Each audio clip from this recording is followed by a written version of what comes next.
fresh beer tastes better. By Dodge, the new Dodge. See your Team Dodge dealer today. And by 1-800-COLLECT, the way we call collect today. Gets yet another start here in this Corral Center in this series between the Senators and the Buffalo Sabres. Not a good one in his last outing, but the one before that, and here that the Sabres lost, he was absolutely marvelous here in this building. And Ron Tugnut, well, he's been that way not only throughout this series, but in the latter part of the season, and certainly was the driving force, the main part of the driving force, as the Senators made the playoffs. Terry Gregson, the referee. The same two linesmen to work Gillespie, Shane Hyatt, and Jay Shaw. And Yashin out against Holzinger, who tips it all the way back down the ice. Up there for Schmella, just underway here at the Corral Center. Schmella whipping it up to center ice now, and it's tapped back in the other direction. Galley taking out his man, flung across ice to Holzinger. Holzinger starting away. He sails one up into the corner. Balk is in there after it. Hurries on him. Galley pinching in, but can't control it. And it's sent all the way through center ice. Schmeling back after it. Shields tapping it behind the net. Almost got trapped out there. Now it's whacked back in the other direction. He'll poke at it. Comes out in front and taken away by Audette. Audette hooking it high in the air into Ottawa territory. This one's going to slip all the way down to Tugnut. The teams are changing. York feeding one back through center ice. Wilson pucked that out of the air for Shannon. Shannon slipping it back over to Wilson again. Long pass through the middle. Daw had to pick it out of the air. He'll tap it ahead, and this one will come back icing. 1 minute and 1 seconds into this game. And our Vex Deep discount scratches tonight include Brad May, who was a game-time decision. He took the pregame skate. Miroslav Shatan is a healthy scratch. And, of course, Dominic Hasek continues his rehabilitation on his injured knee. Charsky suffering from the flu. Masil and Damian Rhodes. So the same lineup tonight in Game 5 for Ottawa. Now, we talked to Ted Nolan and some of the players this morning, and I have a feeling they're going to get away from line matchups tonight. Ted has tried to match up Pekka against Yashin all series, but I don't think we're going to see that tonight. I think he's going to put them out there and let them go. Rolled back behind the net. Alfredson kicking at it to control the puck, but it's tapped around to Ward. Wilson is all tangled up on the other side with his check. It kicked back in, and now comes to center, and Pekka and Dahl racing after it. Pekka shoots one right on. Tugnut grabs that one and hangs on. Now the first scoring chance belongs to Buffalo. Wade Redden tried to kick the puck to the front of the Buffalo net, and Pekka intercepted it. This line of Pekka, Ward, and Jason Daw needs to get the offense going. Now the option is to pass to Daw, but you could see good back-checking by Ottawa, and Pekka did the right thing by taking the shot.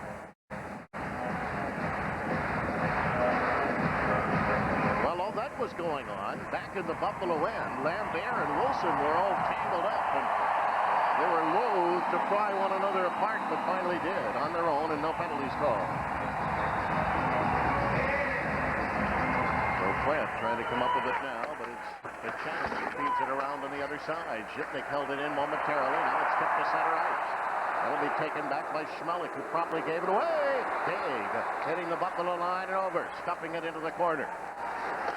Charging in there, it's tapped around to Zhitnik. He'll feed it up on the wing.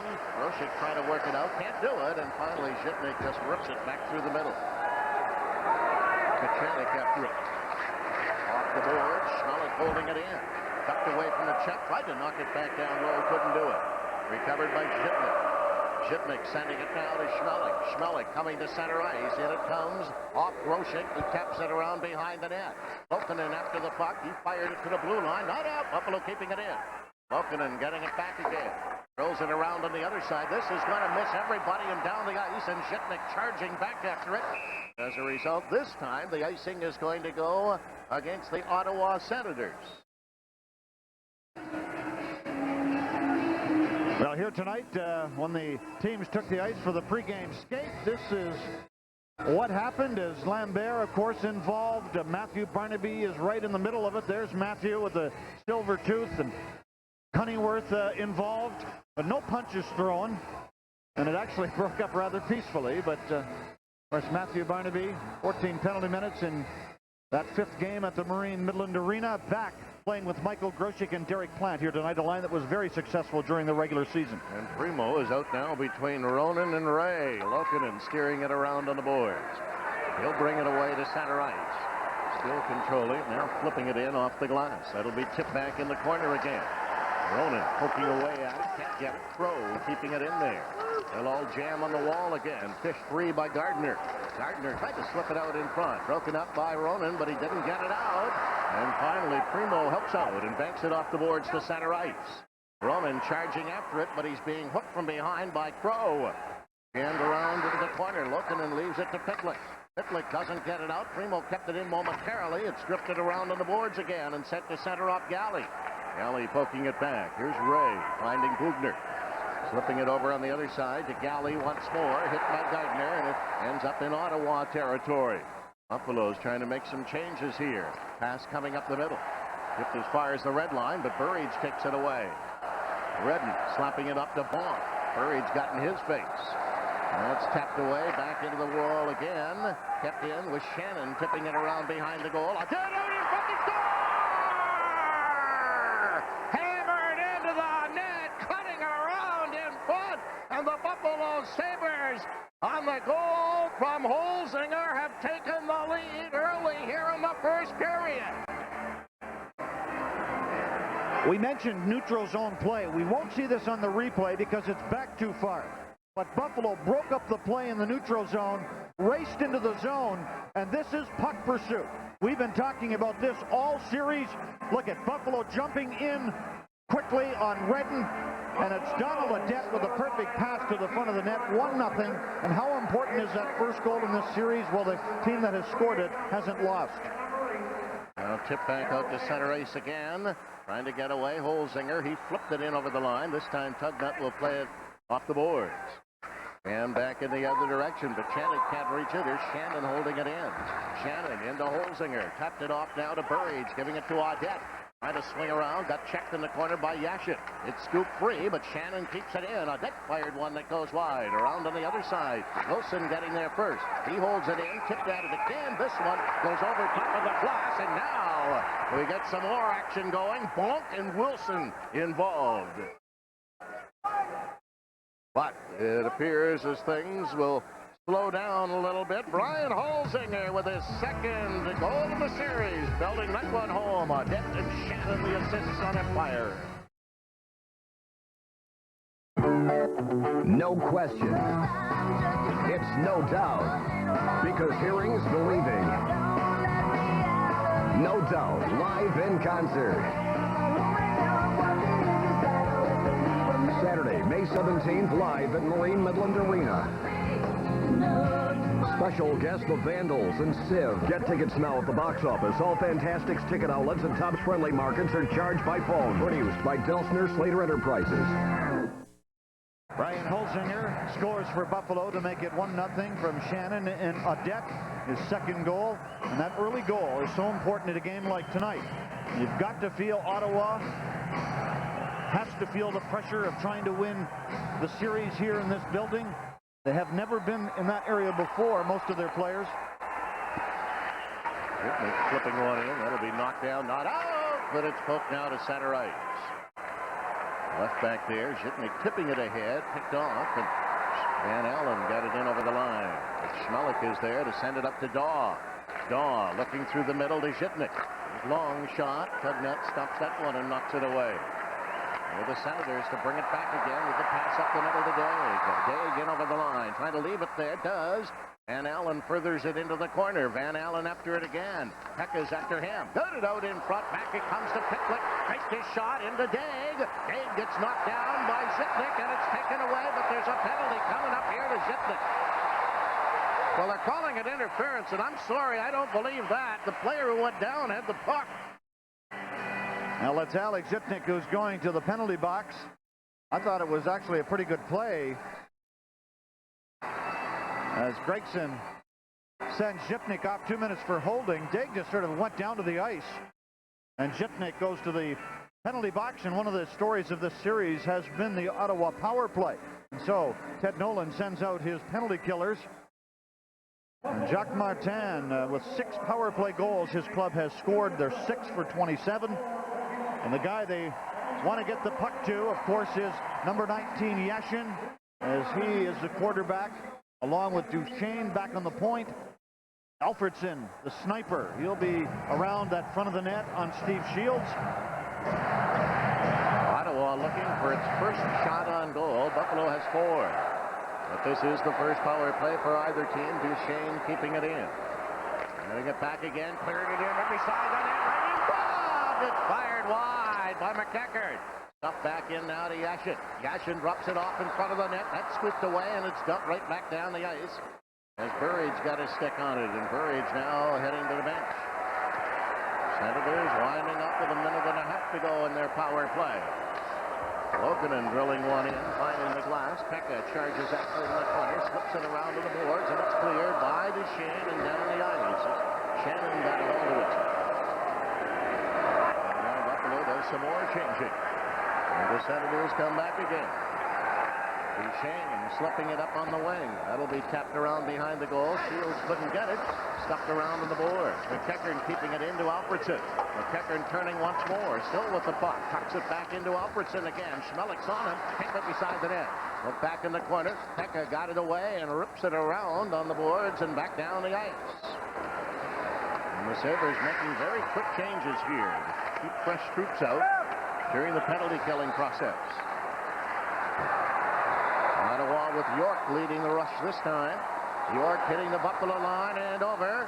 He'll tap it in. Shields comes out. Lost it behind the net. And in front. Here's the backhand. That didn't get through. Taken away by Schmelik. Got it off the boards, but not out. Ottawa keeping it in. Over to Cunneyworth. Cunneyworth back to the point. Good flipped in front of the net, and Schmelik made a fine play.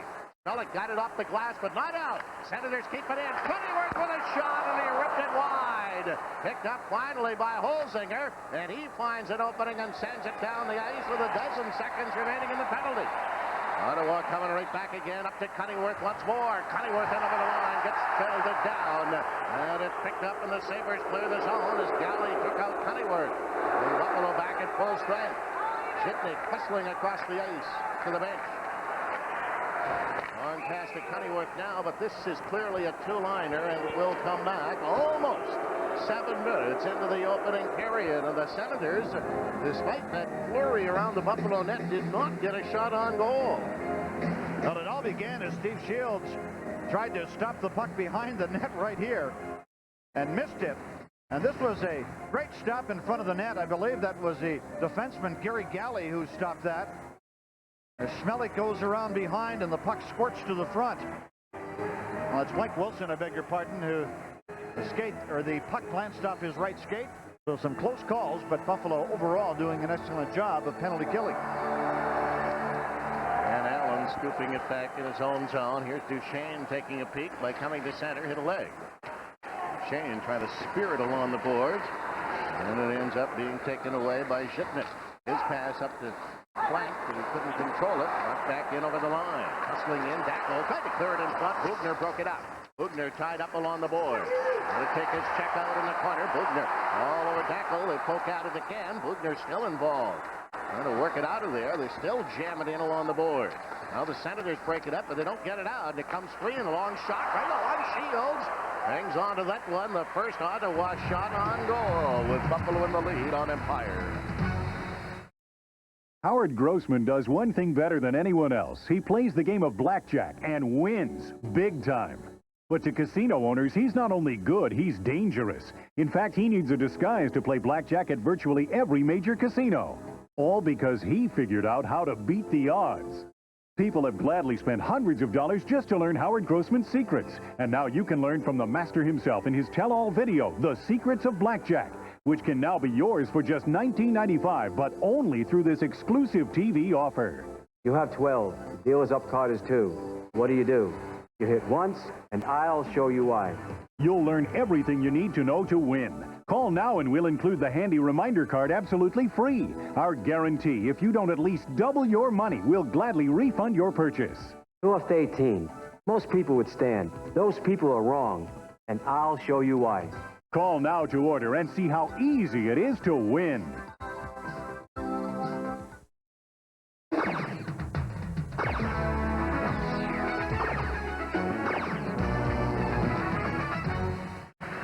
Ryan Holzinger's early goal stands as the difference in this game with 12.5 minutes remaining in the opening period. Soltan out on the draw for Ottawa. Holzinger wanting it to Wilson. He'll belt it around on the other side. Burridge tipping it high in the air. Lokinen knocks that one down. Cleared it back in the other direction, but Shannon takes it away and he feeds it across ice. Right back out to center again. Burridge broke up the play. Now it's cleared to another open wing, and Shannon is after it. Shannon sliding it along. Zoltak coming up with it. Getting it up to Lambert. Shannon steps into him. Audette took the puck away and flipped it back through the middle. That's kicked free, and Zoltak leaving it now to Alfredson in over the line. All tied up by Burridge. Lambert involved with Shannon, who kicks it back into the corner. Wilson helping out. Wilson off the glass, sending it up to Audette. The back pass to Holzinger. Tried to kick it free at center. Couldn't do it. Back come the Senators. Zoltak in over the line. Alfredson, the shot. Didn't get through. Shannon hooks it away. Doesn't get it out. Kicked in front of the net. Audette rattled it off the boards and out to center ice. Redden getting it back there across to York. York will dump it right back in again. Get around into the corner, but they're ruling Lambert had not get out of the zone in time, and that's an offside. 11.5 minutes remaining here in this opening period. One thing Buffalo wanted to do tonight was to be patient against the Ottawa Senators trap in the neutral zone, and I think overall the Sabres have shown great patience. And you notice if there isn't a play, in other words, if they can't make the play cleanly to the winger or cross the ice to the defenseman, they're just bouncing it off the boards or off the glass into the neutral zone. That's something they didn't do in other games. They tried to force the puck through the middle, and it cost them. Redden will slip it up to McKecker, and he got it to the line, broken up by Zhitnik. Bonk back after it now. Just leaving it to Redden for York. To Wade Redden. Middle to Yashin. Yashin steering it ahead. That'll slide into the corner. Bonk and Zhitnik after it. Zhitnik tapping it around, but York pinches in to keep it in there. Leading it back behind the net. They try to work it out in front, and it finally comes right to Daw. Daw starting away. Schmelik joining the rush. Daw gets it in over the line. Races after it in the corner. Redden cuts him off. Redden and Daw mix it up. Here's Ward trying to pry it free and does. Ward swinging around again. Left it there, but it's picked up by Ponk. And on his first opportunity, cleared it to the boards. Daw tried to keep it in. It slipped out over the line and comes to center. It'll be knocked down and slide to an open wing. Zhitnik chopping it away. Bonk back at center. He gets checked, and then he knocks down Ward. Head up ahead through the middle to Cunnyworth. The pass too far for Bonk. Goes down the ice. Bugner back after it. Icing against Ottawa, much to the dismay of this crowd here at the Corel Center. Check out the Sabres homepage at www.sabres.com. Find out the most updated information concerning the playoffs, season tickets, player profiles, Marine Midland Arena events, and team stats as well. www.sabres.com. That's the spot to go when you're surfing. You know, Buffalo started very strong quickly in this game. They took the crowd out early by scoring early. But here in the last 4 or 5 minutes, they have not been able to get the pressure back on Ottawa. And so they must begin to pursue the puck better, like they did in the early going. That was one of their areas that they wanted to improve upon tonight, and they started out very well. The last few minutes have been mostly neutral zone play. Primo trying to dig it free, can't do it. It's tapped back in the corner. Ray getting involved with Pitlick. Primo, another whack at it, and this one will end up going right out of play. And of course, this is the other thing. You've got a 1-0 lead. Make it 2-0. Go for it. The Sabres have to go for it tonight. They face elimination. And they desperately want Game 7 back in Buffalo, which would be played on Tuesday night.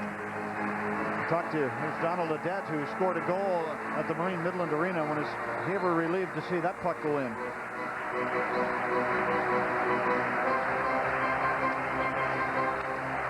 Back to the point. Here's Galley keeping it in. Other side, one the shot, and off the glass. That one goes. Kept in by Bubner. He stuffs it in behind the goal. Primo got taken out of the play. Moving up, Galley. Fires it back in, off Ronan in front. The shot deflects wide. Now spin off the boards, but not out. Buffalo keeping it in. Around to Ray. Ray tracks it down. Swings it back into the corner to Primo. He leaves it to Ronan, bumping with Pitlick. A jam on the wall again. And it squirts free in the corner. It is tapped ahead and goes all the way to center ice. Back after it, Galley. Galley watched by Crow, slings it to Bubner. Ottawa's changing, and now the Sabres trying to do the same. Galley slipping to center, will just tap one off into the corner. Buffalo to make some more changes. Bounced around behind the net. Recovered now by Ottawa as it's cleared back in over the Buffalo line with a shot. That deflects and goes to center. Barnaby racing after it. Barnaby twisting around at center ice. Across to Schmelik. Schmelik to the Ottawa line. Got it over the line, but it's called. And Buchanan and Barnaby are involved. Well, something usually happens when Matthew Barnaby is on the ice. But a nice play by Barnaby to move the puck to Richard Schmelik, who was breaking through the zone. And then he ended up bumping into Buchanan near the Ottawa bench. But I know Don Lever was telling me before the start of Game 5, here's Matthew Barnaby picking up the puck and then going after Buchanan, or I should say passing the puck to Schmelik.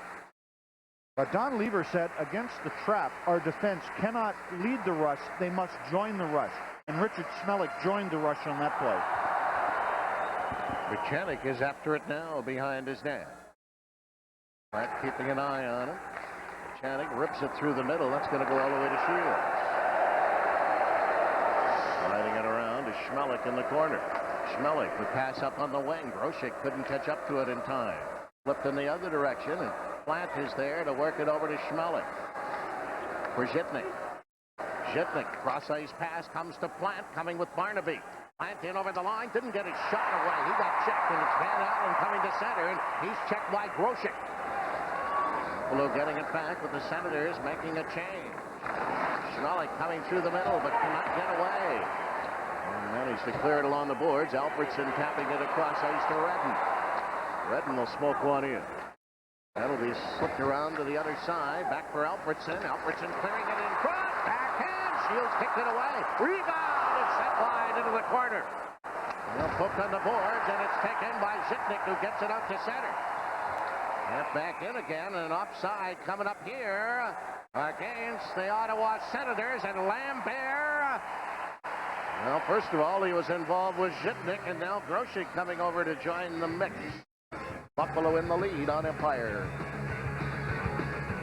Patients are surprised to find that at Erie County Medical Center they have cardiac surgery of international quality. Dr. John Bell Thompson, Director of Cardiothoracic Surgery at ECMC. The commitment we made, the equipment we have, and the team that pulls it all together is what makes us as good as we are. If you're facing cardiac surgery or have questions about your heart, count on Western New York's heart surgery leader, ECMC.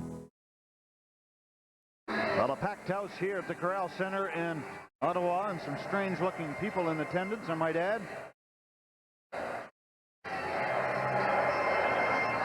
This place, one of the loudest buildings in the National Hockey League. Here's now. It wasn't during the regular season. There's a shot by Wilson. It's tipped off into the corner.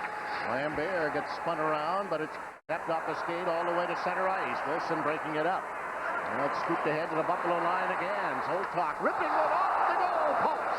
Lambert keeping it in, sending it around to Zoltok. He kicks it free, got knocked down. A penalty to Wilson. Tripping to Mike Wilson. That was quite a shift by Sergei Zoltok, as he rocketed a shot off the goalpost on the stick side of Steve Shields, and then picked up the puck behind the net and came to the front. Mike Wilson promptly tripped him. And a second power play tonight for Ottawa. And the face-off to the right of Steve Shields. This is Zoltok behind the net. And Wilson just doesn't have position on him. See that? And ended up tripping him down. And when you start to chase people, then you're going to get into trouble. Here's the quick slap shot from the top of the circle that goes almost where the goalpost and crossbar come together. But that is not even counted as a shot on goal, just a close call. Well, Buffalo trying to kill off the second penalty. Duchesne could not keep it in. He now has to dance around the linesman. Feeds it ahead, and the Sabres will get it back. Shannon just easing it down the ice. Lokinen back after it. Lokinen, bothered by Pekka, leaves it back there. Gets right up the middle again with a pass to Alfredsson. Alfredsson squeezed out, tipped free to center. Ward just failed to get away. Will be worked across ice to Lokinen. Smoking it right back in again, and tipped around on the other side, and it's broken up and rattled right back out. Ward after it. He's bumped by Lokinen. And then Ward labeled Lokinen with an elbow on his way to the bench. Sabres changing up, and the Senators as well. Here's a pass sent through the middle, broken up by Schmelik, but Schmelik got checked. It's brought in over the line. Here's a chance to Redden. Cleared in front. Yashin couldn't connect. Yashin rolling around again and keeping it in there. Feeds it back into the corner. It's knocked down, rolled wide of the net. Cunneyworth keeping it in. It comes in front. And Shields flops on that one and makes sure he hangs on to it. Now, Richard Schmelik gave the puck away just near the Buffalo blue line. And that's a situation where Richard was trying to be creative when indeed he should have just shot the puck down the ice. Watch what happens is the Sabres break up the play right here. Now see, Richard was looking to make the pass to the forward and lost the puck. And Redden just sailed a pass by the stick of Alexei Yashin. So when you have the puck in that situation, get it down the ice. Don't try to be too creative out in that area. And I'm sure that's what Paul Terrio is telling Richard Schmelik. 55 seconds left in the Buffalo penalty. Held into York. York. He'll slide it back into the corner again. Senators keeping it in with Daig, and then his pass got by York through the middle. York being checked by Pekka has to go all the way back behind the net. They'll slide it ahead. There's Soltok in over the line. With a shot right on, and Shields sends that one away, and now it's cleared back down the ice. There's York coming away again. Into Cunneyworth. He's squeezed out, slowed down by Galley. Ward can't get it, though. Kept in, back to York. He'll send it over for Redden. Redden chopping it around behind the goal to Daig. Daig looking out in front. Daig kicking at it again. Knocked off stride. It comes right beside the net. Daig cracks it down again. Here's Alexander Daig feeding it into Zoltak. Zoltak, Daig. Daig spinning around. Buffalo back at full strength. But Daig still got the puck. He cleared right in front. That went off a skate. Holzinger after it now. Holzinger trying to stop play. Well, it gets taken out by Cunneyworth, but it's whipped up the middle and deflected to center ice. York recovering, and the Sabres have killed off both penalties so far here in the first period. Back down, Zhitnik going after it. He'll scoop it around on the other side. Platt dancing around behind the net, feeding it to Zhitnik. His pass didn't get out, and it's going to be called. In any event, there's a penalty coming up here to Ottawa. So the first power play coming to Buffalo now as Cunneyworth gets the gate for tossing an elbow. Now it's an elbowing penalty to Radek Bonk with 5:09 remaining here in the opening period. And all season long, or for most of the season, Jacques Martin's hockey club played disciplined hockey and did not take too many bad penalties.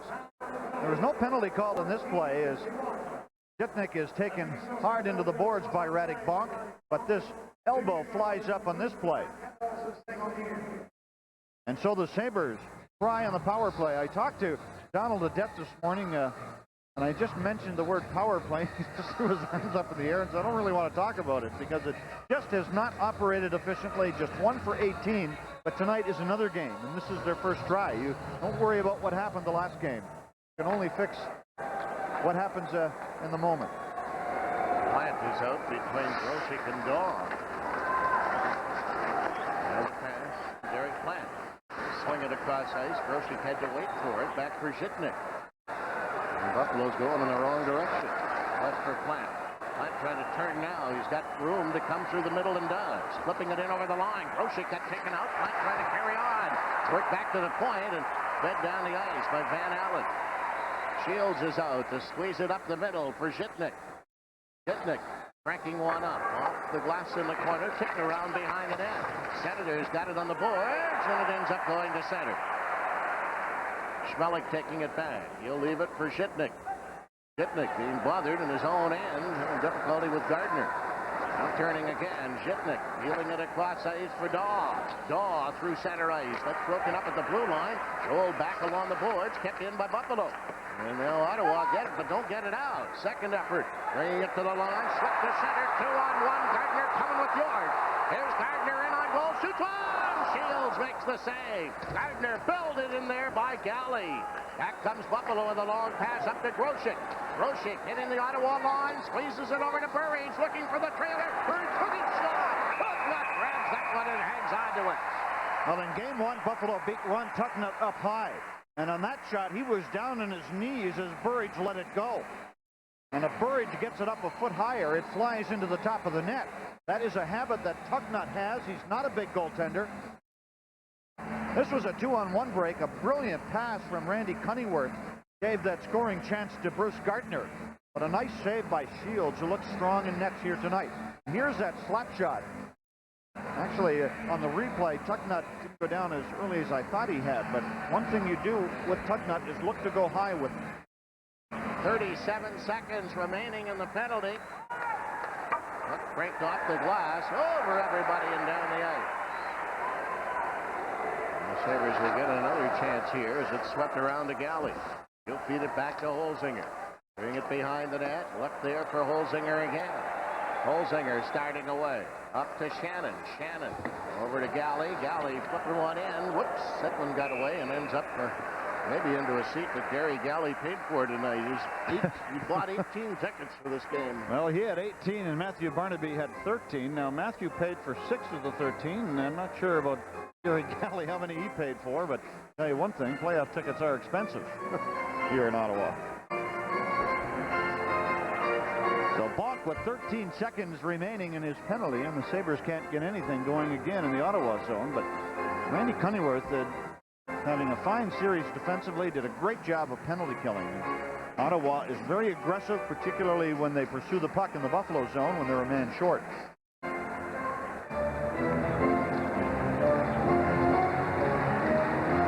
Holzinger and Van Allen. It slides through the middle. Zhitnik racing after it. Zhitnik get over the line, ducks around Redden, works to the corner, cleared it off the side of the net. Kept in by Buffalo again. Swung back to Shannon. He took a shot that goes way wide. Senators back at full strength. Zhitnik keeping it into Burridge. Around to Audette. Tried to feed it out in front. Couldn't get it to Holzinger. Well, sent away to center ice. Ottawa coming back again. Fed in over the line. McEachern left it there. Burridge says thank you and comes right back again. Randy Burridge into Ottawa territory, tapping it in around behind the goal. Set around for Bonk. He got it to the line. Zhitnik kept it in, but now it's swept out to center by McEachern. Coming off the bench, Ward. He'll get it in over the line to Pekka. Try to float it in front. That's knocked down, and so is the Sabres' Ward. Now it comes to center ice again. Cannon trying to get away. He squeezes one back in, and that's going to be called on the offside. Buffalo still has the lead on Empire.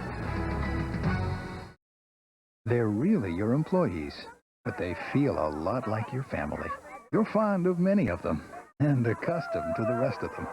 And for almost 60 years, GHI has been helping employers like you give their employees the kind of health care they want. Employees get direct access to doctors and hospitals throughout New York State, and you get a reasonable price tag for it all. GHI, we put the care back in health care. Welcome back. Coming up in our first intermission, we will talk to the Senators' Randy Cunneyworth. We'll also have some scores from around the NHL, the other playoff action that went on this afternoon, and Rick and Jim will take a look back at this first period. Let's go back upstairs. And the face-off to take place. Yashin against Pekka. Galley coming up with the puck. Pekka will backhand it into the corner. Racing in there. Lokinen getting there first. Fed around on the board. Pekka tried to come up with it. Can't do it. Ward does. That'll dribble to Tucknut, and he senses Daw coming, so he hangs on to it. Now Buffalo with the line of Pekka, Ward, and Jason Daw. And I think I mentioned earlier, there's not too much line matchups going on here, although Pekka is now playing against Yashin, but sometimes you become so focused on playing defense, and I think that's what happened with the Pekka line against Yashin. They're such a a lot of talk about that matchup, that the offensive abilities of the Pekka line just weren't there, and they concentrated too much defensively. No penalty called there. Daw just got pulled right off his skates. Back in behind the net, Lokinen getting involved. Daw keeping it in. Pekka tried to sweep it in front. Moved it around on the other side. Pekka's got it again. Shipnick keeping it in, sending it into Daw. Around behind the net to Ward. Ward bumping back there with Lokinen. And the Senators now recovering, and they'll bring it away with Dackel. Dackel up on the wing. Here's Dave trying to cut in. Backhand. Shields the save. The rebound knocked wide. He's got it again. Granted in front, and Shields covers up before Dackel can get there. And that's the first thing that we've really seen out of Alexander Daig in this series. Yeah, we haven't seen much, have we? But that's what he can do. He can score you the big goal using his great speed to the outside. And not only, I think what was impressive as Daig continues to the net and gets a poke at the rebound, but couldn't put it by Steve Shields. But a fine piece of goaltending. We say backhand shots are difficult to read for a goaltender. And Shields read that one perfectly. And the faceoff coming up to his left. Shields with 5 shots on goal here in the opening period, and he's been perfect. 1:39 left on the clock here in the opening period. Flat Zoltan. Whenever Zoltan gets somewhere in the general vicinity of the faceoff dot. Back in the corner. Shannon, it's tied up in there, but he rolled it free, didn't get it out. That's knocked down. Senators keeping it in. Lambert tucking it behind the net. Shannon around to the boards, and Barnaby took out his man so he could knock it down the ice. Barnaby racing after it again, in over the line. Hit him by that, but it's broken up, and a penalty coming up here to Ottawa. Barnaby got hacked back there by Echenik, I believe, and Barnaby is now showing the officials, hey, this ain't ketchup, it's blood. Well, he got cut on the chin, and you can clearly see the cut. And the referee's having none of it for whatever reason. I mean, that should be, or could be, a 4-minute and even a 5-minute penalty for drawing blood. As Barnaby was cut on the chin, it's a 4-minute penalty, but it could have been 5. Look at the hacking going on by Bachanik. Then he mugs Barnaby and runs him into the boards. And there's the stick clipping Barnaby in the chin. Well, he missed with the first two. And there's the evidence, the cut chin of Barnaby. It's a 4-minute penalty. And the Sabres are still lobbying for 5 minutes. They're not going to get it, of course. I'm beginning to wonder if perhaps Grayson didn't call the 4 minutes when he first went over. I don't know. Well, now they got it down to 2 minutes.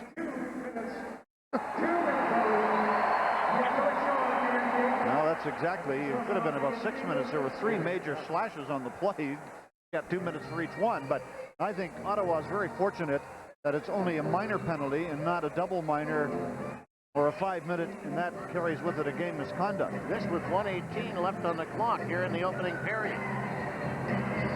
And Buffalo with this 1-0 lead. Statistically, I'd say the Sabres were overdue to score a power play goal. And they haven't got one in this series since the opener. There's Audette trying to come up with the puck, but it's tapped back into the corner. Cunningworth after it. Didn't have any choice but to try and hold it there. They all pile in. Buried, sending it back to Galley. Takes a shot, and that caroms off into the corner. Shane ripping it off the boards, and by the outstretched arm will smell it down the ice. Well, that's one of the problems the Sabres have had. They can't get the puck through to the front of the net. That was Galley. Galley bothered from behind, got it out of the zone, but Van Allen left it for Cunningworth. It comes in over the line. Cunningworth turning again, and scoops it down low into the corner. Galley pries it free. Well, if that's not interference, I don't know what is. Van Allen just ran Audette off the play and was nowhere near the puck. Now fired in around behind the net. Redden drills it on the glass. Not out, but it's put down and sent to center ice. Here comes Ottawa back again. In over the line. Van Allen, a shot. Kicked away by Shields. It's clear right beside the net. And Shields making the save again. Some more pushing going on in the corner. And that was Van Allen sitting on top of Galley. Now, the Senators have had their best scoring chances shorthanded. That was Van Allen, who blasted a slap shot on Shields and then tried to bounce it in off the goaltender's equipment from the corner to the right of the Buffalo net. And here's the turnover. Sabres have not been good inside the line, and Van Allen takes this shot. And watch what he does as he follows the puck into the corner. And he tried to shoot it in off of Steve Shields.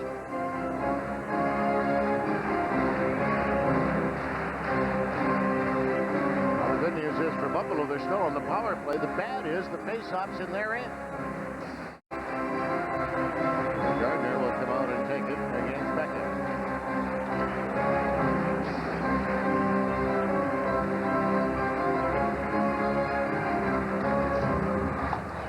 In behind the net, Zhitnik catching up with it. Out of the head. Here's Ward starting to center. Ward to the Ottawa line, taps it in. Tugnutt going to pick that out of the air as he was challenged by Pekka. That was a good play, though, by Michael Pekka. We talked about getting the puck to the net and the player without the puck going to the net. Watch what Pekka does as Ward just fires it toward the goaltender. And he stops. Watch Michael Pekka stop right here. He doesn't give Tugnutt a chance to drop the puck and play it into the corner or up around the boards.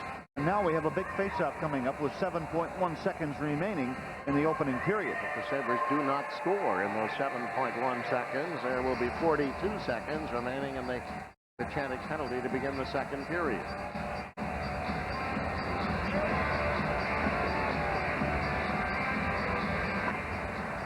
Pekka couldn't come up with it. Now he tried to kick it back to the point, but it's Duchesne who slaps it down the ice. That's steered off to the side, and that will bring period number 1 to a close. Now Buffalo successfully scoring the opening goal and the only goal of this hockey game early in the period. And I thought overall what they wanted to do tonight was to show patience, and they did that. So when the second period gets underway, Buffalo will still be on the power play. The Sabres getting the lone goal of the period. Brian Holzinger does the trick. And inside that building, 18,500 are looking on.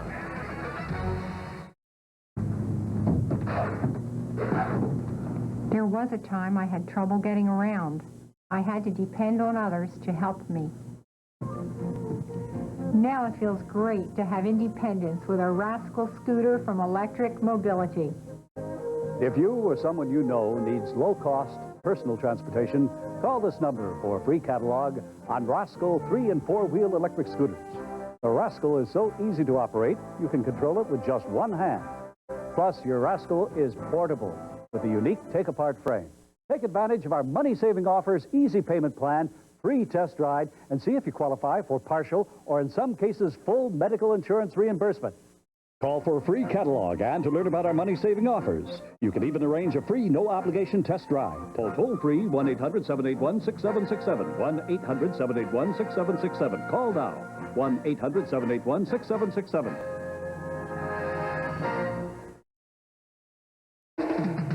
Sabres Playoff Hockey is brought to you in part by your local Chevrolet Geo dealers. Cars you can trust from people you can depend on. And by Tops Friendly Markets. Tops never stop saving you more. Well, statistics from the first period of play look this way with Buffalo in the lead 1-0. Hits were very close. Buffalo the edge in faceoffs. And the Senators, the edge in the scoring chances. They had a couple of those 8 scoring chances when they were a man short. And there are some other folks here tonight very interested in the progress of this game, and I'm sure that Mr. John Regas is very happy at what he saw transpire in that opening period of play that sees Buffalo on top. And you can also see Mr. Gene Knox and Larry Quinn sitting in the same area. If you think they're sitting behind the Buffalo bench, that's not. No, they're on the opposite side of the ice down near the penalty box. Well, an excellent 20 minutes of play by the Sabres. And as we discussed in the intermission, Buffalo must be aggressive, and guys like Brian Holzinger, who scored the only goal of the period, must continue to use that great speed to the outside. Sabres, though, in the first 20 minutes looked like the Sabre team of old, much more in control, excellent goaltending. by the goaltender Steve Shields here tonight. Now let's go downstairs and see what Dennis Williams has for us. Thanks very much, guys. I did just talk to head coach Ted Nolan. He did say some of the things that you were just saying, Jim Lorenz. The team was much more patient in that first period. They weren't throwing the puck up the middle, creating costly turnovers like they did in games 4 and 5. They kept passing the puck off the boards. He said their mission now is to score that next goal. Let's go back upstairs. Well, they'll need the patience of Job to crack through this Ottawa trap. Now they have 42 seconds remaining in a power play here as they get ready to start the second period. Bachanik in the box for high-sticking Matthew Barnaby. Holzinger will tap it back. Schmelik's got it there to Galley. Galley knows how much time's left in the penalty. He's trying to set it up. He works it ahead. Schmelik's pass through the middle now. Holzinger racing after. He tipped it in over the line, but Lokkonen made a fine play to knock it back down the ice. Galley collecting it again. He lets Pennyworth go by, the Ottawa captain. Swings it up on the wing to Audette, dancing away from one, into Ottawa territory, spinning around, back it comes now, over to Schmelik. Schmelik stuffing it down low. There's nobody down there, though, and it's kept in now by Burridge. Burridge got it in front of the net. Back it comes, Schmelik to Galley. Galley winding up, Schmelik, one-timer, and it doesn't get through. Hope back in the corner. Ottawa back at full strength as Burridge got hauled down. Van Allen up to Bachanik coming out of the box. Now to Duchesne, tipping it in over the line. They kicked it too far, right to Schmelik. Senators are changing as a pass comes to Audette. He'll drill one in. It finds the glass, sent around to the boards. York chopped it, didn't get it out. Ward trying to keep it in there. Redden pokes it to the other side. Held in at the point, now it's knocked down and taken by McEachern to center ice. Shannon steers it away, but Redden catches up with it. He'll tap it in. Wilson hustling in there. Shields got it around the boards. Not out. Wilson bumping along with Bonk. And at close quarters inside the Buffalo zone. Bonk keeping it in to Yashin. Yashin doing some shoving and pushing along with Pekka. Came in front of the net, taken away by Shannon. Oh, and Yashin just labeled Pekka with a slash, and it's sent down the ice. This is going wide of the Ottawa net, so it's going to come back on the whistle. Michael Pekka did an excellent job against Yashin up along the right wing boards. And that's not easy because Yashin goes 6'3", weighs 215, 220 pounds. And the important part is when you're up against a big guy like Yashin and you're not as big, is to get position on him. Look at Pekka as he just continues to stay with Yashin, takes him into the boards. And here's the slash by Yashin. And no retaliation by Michael Pekka. Good job along the boards. We approach the second minute of play of the second period in Game 6 of this best-of-7 series. Zoltan keeping it in. Now it'll slither out to center ice, but Chanik dropping it off back there. He leaves it. Chanik ahead now. Lambert couldn't track it down. Wilson catching up at the top. Took a hit from Alfredson. Got it around on the boards. Groshek got it out. This is knocked back in again. Recovered by Wilson. He shovels it ahead. The pass through the middle. In over the line. Racing after it. Hooked in front of the net by Barnaby, but it's sent around on the other side. Rolls to the blue line. Not out. Tipped in there by Buffalo. Duchesne took a rattle at it. And finally the Senators bring it to center ice with a pass too far for Lambert. Shannon recovering, swings it around behind the net. Neil Lambert for now it's poked around on the other side and picked up by Barnaby. Barnaby looking for some skating room, ducks away from Zoltak as he comes to center, cuts back through the middle, got it in over the line, and Groshek blasted it wide. Groshek got it again, and it slides to Tugnut, and then Barnaby goes flying in there, and spilling over top of his goaltender is Pennyworth, and there's going to be a penalty now to Buffalo. Well, they're giving the penalty, I believe, to Matthew Barnaby. It's Barnaby going to the box. 2 minutes for roughing as Barnaby headed to the front of the net after a strong play by Michael Groshek. And Ottawa will now go on their third power play of the evening. You want to go to the front of the net. You want to go there aggressively. And Matthew Barnaby was too aggressive on that play, according to Gregson. Here's a nice play by Groshek. Watch Groshek on Picklick right here. And the puck rolls to the goaltender, and Barnaby gets involved. And boy, that certainly wasn't very much, was it? And he got assessed a penalty by reputation on that play. And you know, if you're going to call penalties in a playoff game, you got to make sure that they're deserved. I don't think that one was. Be that as it may, Buffalo is shorthanded. Again, but it's kept in, and Ward blasted it wide. Alfredson coming up with it now for the Senators. He'll steer up on the wing now for Duchesne. Duchesne ripping one in. Shields knocks it down. Leaving it on the glass. Not out. Pekka trying to pick it out of the air. Swings it ahead, but not out. Ottawa keeping it in. Back for Duchesne. Over on the other side, Alfredson. Alfredson upped it back into the corner to Yashin, to Alfredson again. He gets checked. It comes to the blue line. Out to center. Pekka trying to pull away. Pekka kicking it ahead. Here's Ward being hauled down. No penalty there. The Sabres are screaming at the referee, Gregson. Lokenin keeping it in. He feeds it in. The shot. Shields makes the save. From behind the net. Kept in there now by the Senators, McEachern. McEachern working it back into the corner. Accepts a return pass from Yashin. McEachern turning, trying to get it in front. Now it comes to Yashin again. Yashin back to the point. Duchesne fired it. That's tipped away. Rebound back for Duchesne again. Over to Yashin. Yashin holding it in. Here's Yashin scurrying around. Trying to set it up to Duchesne. Duchesne back for Yashin. Dumped off into the corner. He'll tuck it around on the boards again. Alfredson fends in front. That's knocked down. Cleared back into the corner. Lokenin recovering. Lokenin turning. He'll flip it off behind the net. And get it in front. And that's kicked away. Jammed around on the boards again. Jitnik trying to pry it free, but Shields reaches out and grabs a hold. And now there's some extra pushing going on as McEachern and Jitnik were involved. Well, a nice play by Steve Shields, as he knew his team needed a face-off. Jitnik and his partner on defense, Schmelik, was tired. Pekka and Ward also tired. Watch the quickness of Shields. He's a big guy, but he can really move around in the net. And the face-off coming up to the left of the Buffalo goaltender. This fine play by Shields gives Buffalo an opportunity to make a player change. 32 seconds remaining in the penalty. To Barnaby. Senators Zoltak keeping it in. Broken up, comes back to the point. Held in by Ottawa. Swung to Zoltak again. He feeds it in. Back and Shields to save the rebound. Oh, jam out it right beside the net. Cunningworth came in late, and that causes problems.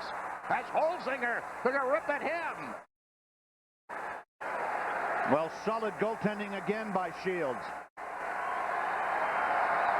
Excellent stop from point-blank range by Shields. He had great position. Buffalo ended up losing a face-off.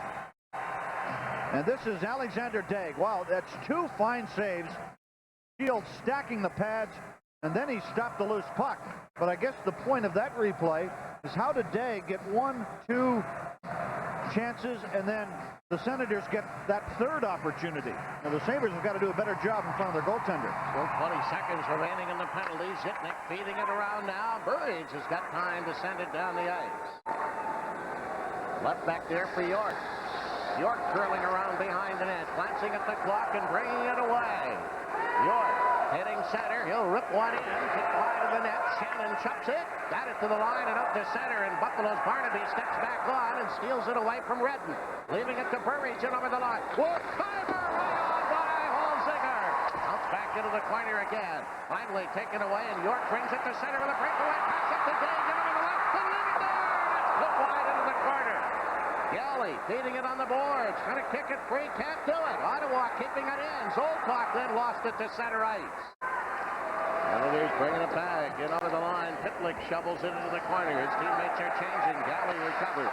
Galley rips it around to Burridge. He got squeezed out, but it slides all the way to Pitlick at the other end. 5 minutes into the second period. Here come the Senators. Gardner in over the line to Lambert. And that's called on the outside. And then Lambert and Galley have a little no see. It's country driving. It's fancy coat and tie. Ooh, it's the football team, your beauty queen. It's why we're right nearby. Don't suffer while your car's in the shop. Thrifty Car Rental offers a full selection of replacement vehicles. Call for free local customer pickup and return. Basketball!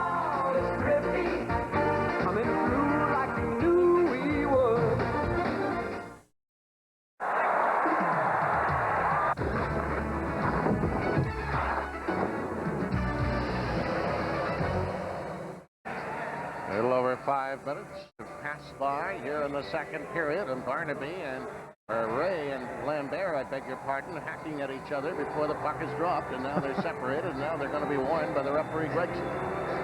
Now, both players, Lambert and Ray, have been trying to draw each other into a penalty throughout this series.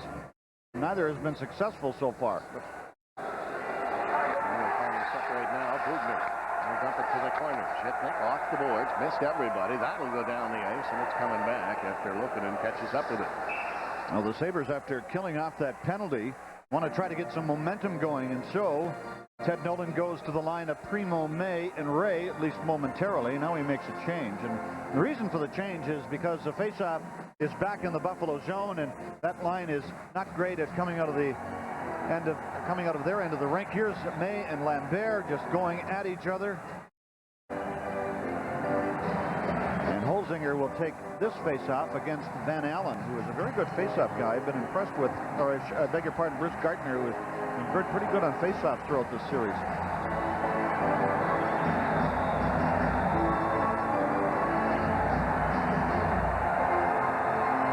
They're settling in. They'll drop the puck, and they do.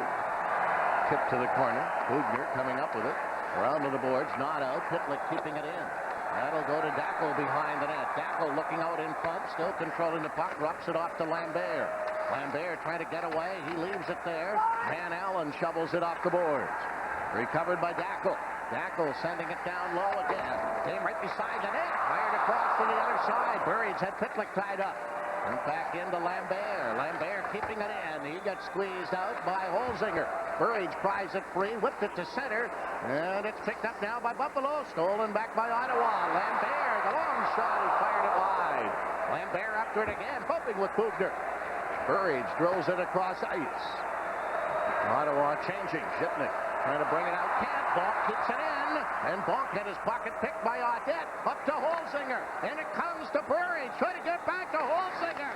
And he's taken down and knocked right into the Ottawa net by Buchanan. Then on the boards.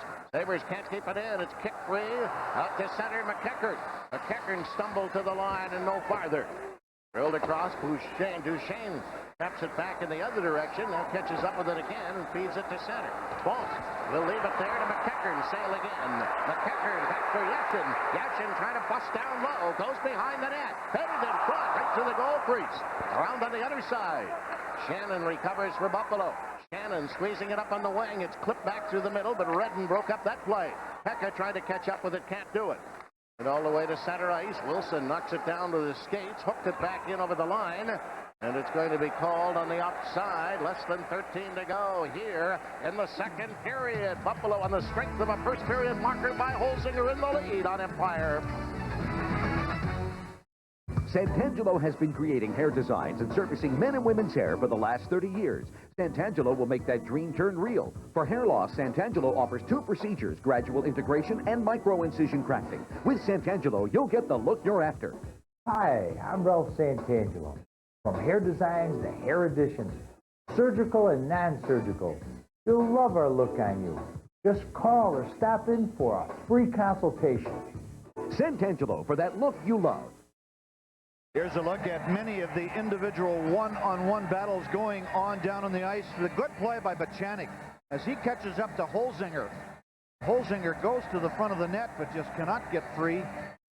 But remember, we talked about going to the net. Not only the player with the puck, but just as importantly, the player without the puck often creates the scoring chance. Redden will swing it across, taken now, tapped in over the line. Ottawa with it. Figures and shots on goal in this period. Tapped around on the boards now, not out. Now it's kept in. That's the time. And on the other side, Schmeller trying to catch up with it. Barnaby chopped at it, didn't get it out. Van Allen keeping it in. Shields will get it to Schmeller. Up ahead, Barnaby. He twists one through center to Plant. Plant fires it up ahead. Grosek in over the line, looking for Barnaby. Grosek got it in front. Barnaby can't connect. The score! Following up on the play, Shipnick. Shipnick picks it up and blasts it home before Tugnut could get set. And the Buffalo Sabres increase the margin to 2-0. And the Buffalo puck pursuit or puck movement through the neutral zone creates the eventual goal by Alex Zhitnik. But a strong play by Barnaby right here to Michael Grosek. And Grosek makes this play using his speed to the outside. Remember we talked about people going to the net. There goes Barnaby to the net. And Zhitnik fires it into the corner. The Sabres with shots on goal, and they score 2 here tonight on Ron Tugnut. But 2 players, Grosek and Barnaby, head to the net, and Zhitnik fires it into the corner. And there's a good example of what we've been talking about most of the evening. When you don't have the puck, go to the front, and sometimes good things happen. Alfredson sliding one to McEachern. Back it comes to Lokinen. Lokinen drilling it ahead. Ray takes it away. Ray going to scoop it ahead. That's broken up. Crow now giving it to Zoltok. He'll tap it in over the line. Alfredson trying to pick it up. He'll take it out. It's banked around on the board. Pitlick holds it in. That'll be picked up by Shannon. Shannon away to his own line. Woody got checked back there and flattened by Crow, and Shields clears it to center ice. There's a penalty coming up to Ottawa. And back in the corner, Primo racing after it, trying to get it in front. Hooks it around behind the net. Hook back behind the net. Zoltok comes up with it. And now the penalty coming up to Ottawa. And Zoltok turned around and slashed Galley. And Galley said, you aren't getting me on a retaliation. And the penalty coming up to, I believe, Phil Crow. And he's not on the ice right now. He's on the Ottawa bench. 2 minutes for charging as he ran over top of Daryl Shannon. And so an undisciplined penalty by the Senators. And they have taken 2 of those so far tonight, and another Buffalo power play with 11:32 to go here in the second period. Well, if the Sabres ever wanted to get their power play on track, now would be the time to really put Ottawa in a hole after Zhitnik makes it 2-0 from Grosek and Barnaby. Well, Phil Crow in the lineup this evening. Here's the goal cam. Now Steve Barnaby went to the net, and Tugnut never gets really back in position here to make the save. And it goes right through his legs. Boy, that's a great replay to tie into players going to the front of the net. And it results in a goal. And that's what Jacques Martin is talking about he wanted his club to do, and his club did it successfully throughout most of this series, but haven't been able to do it here tonight. Holzinger and Van Allen on the face-off. The latter winning the draw. York around on the boards and all the way down the ice. Van Allen doing the forechecking. Shields recognizing that, sends it around to Schmelik. Schmelik for Zhitnik. Zhitnik cleared it through center, but that didn't connect, and Redden gets it back. Now York just easing it away. Zhitnik after it, bumped in there by Cunneyworth. Cunneyworth comes up with the puck. Here's Cunneyworth, checked by Zhitnik. Zhitnik racing after it again, gets nailed from behind. Senators very aggressive on their penalty kill. Audette gets it free. Audette coming to center. Swings it back through the middle. It's left to Schmelik in over the line. He'll dump one in. Back into the corner. Holzinger darts in there. Sending it around for Audette on the other side. Lokinen kicks it free, and it's picked up by Gardner. Gardner coming away. His teammates changing. It's brought in over the line, and this is offside because coming off the bench was McEachern, and he was inside the Ottawa line too quickly. Boy, that was not a good play by McEachern. All he has to do is straddle the line. But of course, you're always trying to gain the edge, that extra step. And McEachern just was not patient or disciplined enough, and that stopped a very dangerous rush with the puck on the stick of Bruce Gardner. John McEachern, one of the veterans on this club, winning a Stanley Cup while with Pittsburgh. The 1:05 to go on the Buffalo power play. Pekka hooking it free, back for Shannon. Shannon will slide it to Ward, back into Shannon again as Ward and Van Allen met. Away to center for Galley. Galley clipping one off into the corner, hustling in there. It's chopped around on the board. Ward kept it in. Now it comes free. Back to Galley. Galley didn't shoot. Clears it into the corner to Ward. Ward for Galley. On the other side, it's knocked down away to center ice. Here comes Van Allen. Galley back on him. And Van Allen took his shot. Shields makes the save, hangs on, and Redden piles into him. Now there was absolutely nobody anywhere near Wade Redden, and he ran into the goaltender. So let's see what the referee thinks about that maneuver, if anything. Probably nothing, as he signaled for a face-off to the right of the Buffalo net. But boy, that play should have never happened. Or is there going to be a penalty? Well, the Redden's going to go, and then I think the goaltender Shields is going to get a penalty too. But Buffalo point men inside the Ottawa zone are just again having a horrible night. Instead of getting the puck through, they end up losing it, and away comes Ottawa. Ottawa have been very dangerous tonight when they've been penalty killing. Now here comes Redden. And that's not necessary. That's where Shields got upset. Actually, the puck came free and went into the net. But minor penalties coming up to Redden and Steve Shields, I believe. I think you're right. There's still 32 seconds left in the Crow penalty. Well, this Buffalo power play just continues to have problems right from their own zone right into the Ottawa end. Now here's Steve Shields as the puck is held, and Redden knocks the puck free. The whistle, of course, had gone. And then the penalties were called after that incident. The Sabres still have to send somebody over for Shields. And now finally they do as Daw makes his way in that direction.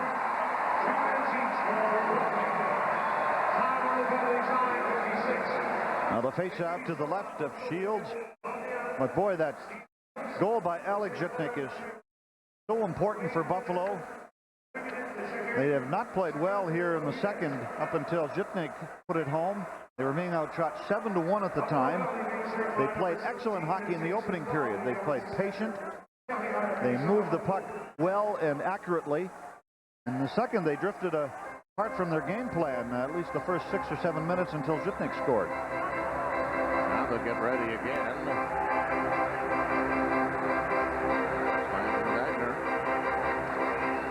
Tipped into the corner.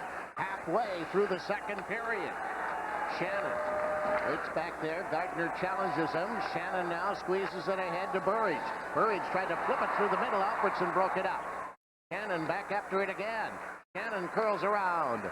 Ends up at center ice. Grosek will tap it in. It'll be recovered by Alfredson, and he drops it off. And now Lokinen sending it back through the middle again. Galley turning. Galley whipping it up ahead for Grosek. He missed it. Alfredson takes it away. And the Senators are now back at full strength as Crow steps out of the penalty box. Worked up ahead to center. Whipped off into the corner. Tugnut's going to play this one and hang on because Grosek was there. And now Alfredson and Plant with just a little nudge on each other. Derek Plant centering the line tonight of Michael Grosek and Matt Barnaby. That line had been successful much of this season. Michael Grosek making a strong play on the goal by Alex Zhitnik by taking the puck wide and to the net.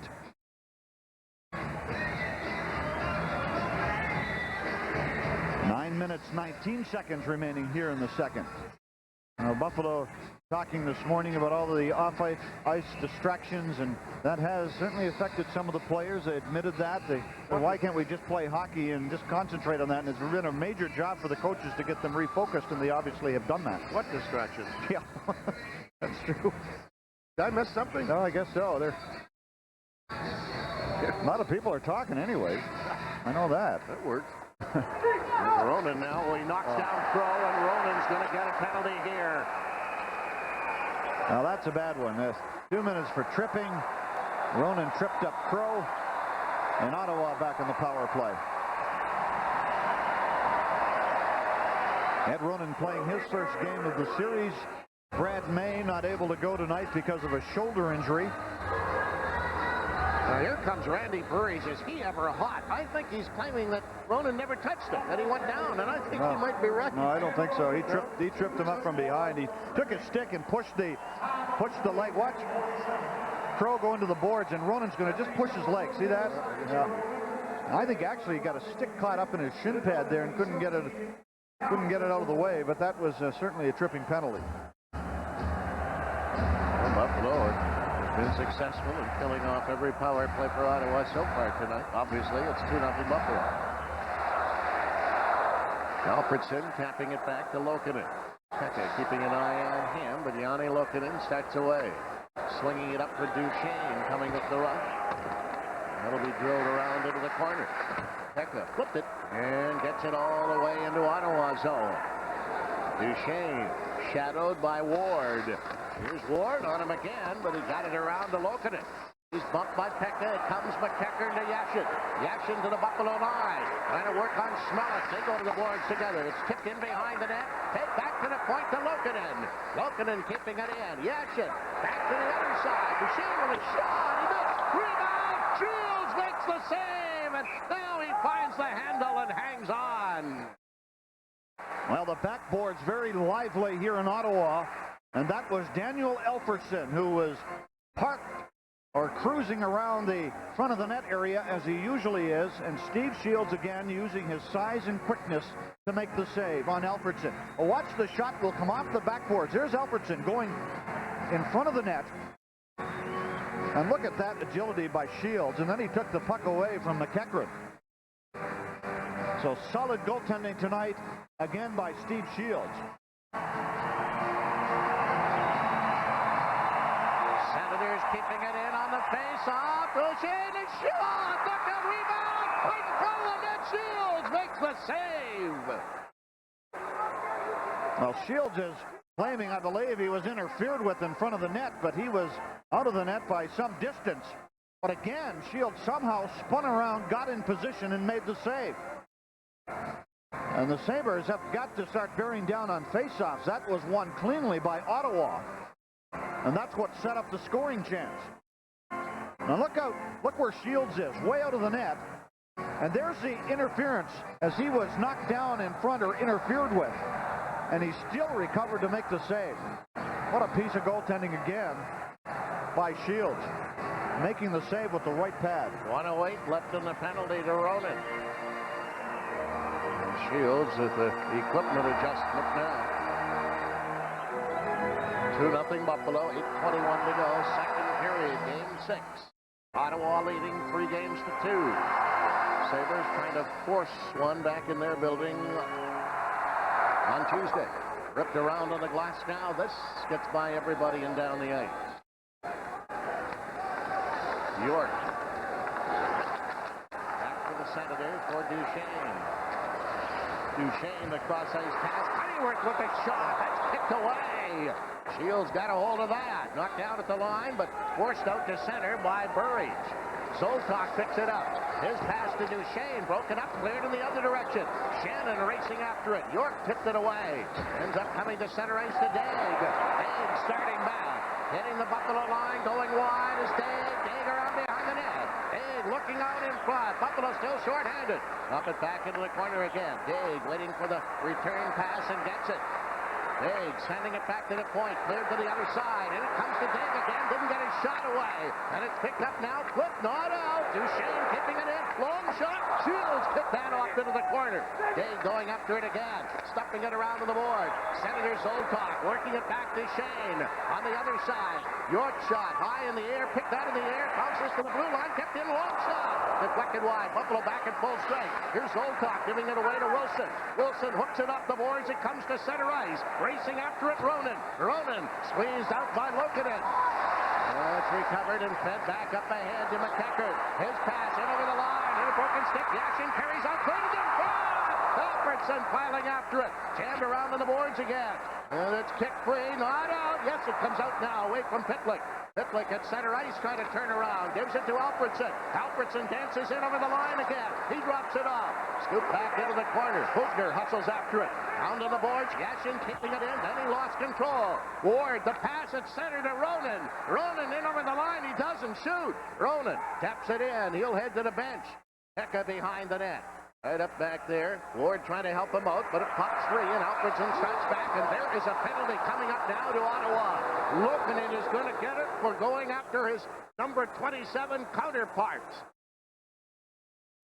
6:19 to go here in the second period. Buffalo with a 2-goal lead, even though the Senators come close on Empire. It was a night to remember as last June a packed Memorial Auditorium paid tribute to the great Eliot Apollo. On June 6th in the Marine Midland Arena, the Wrestling Legends return along with the greatest stars of the WCW to present Wrestling Legends 2.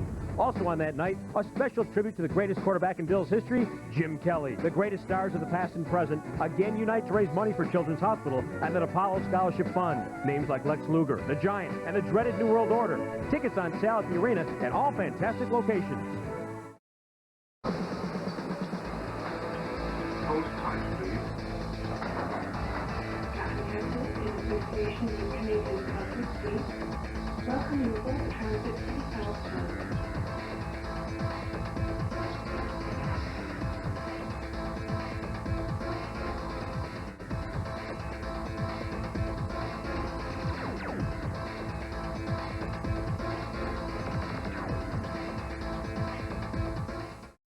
Time for a great save, brought to you by 1-800-COLLECT. Well, Steve Shields has had a couple of beauties tonight. Here's one of them as he gets spun around and makes this save off of Randy Cunneyworth. 1-800-COLLECT, the easy way to save. Ottawa sending it out now. They are shorthanded as Lokinen sits out a couple of minutes.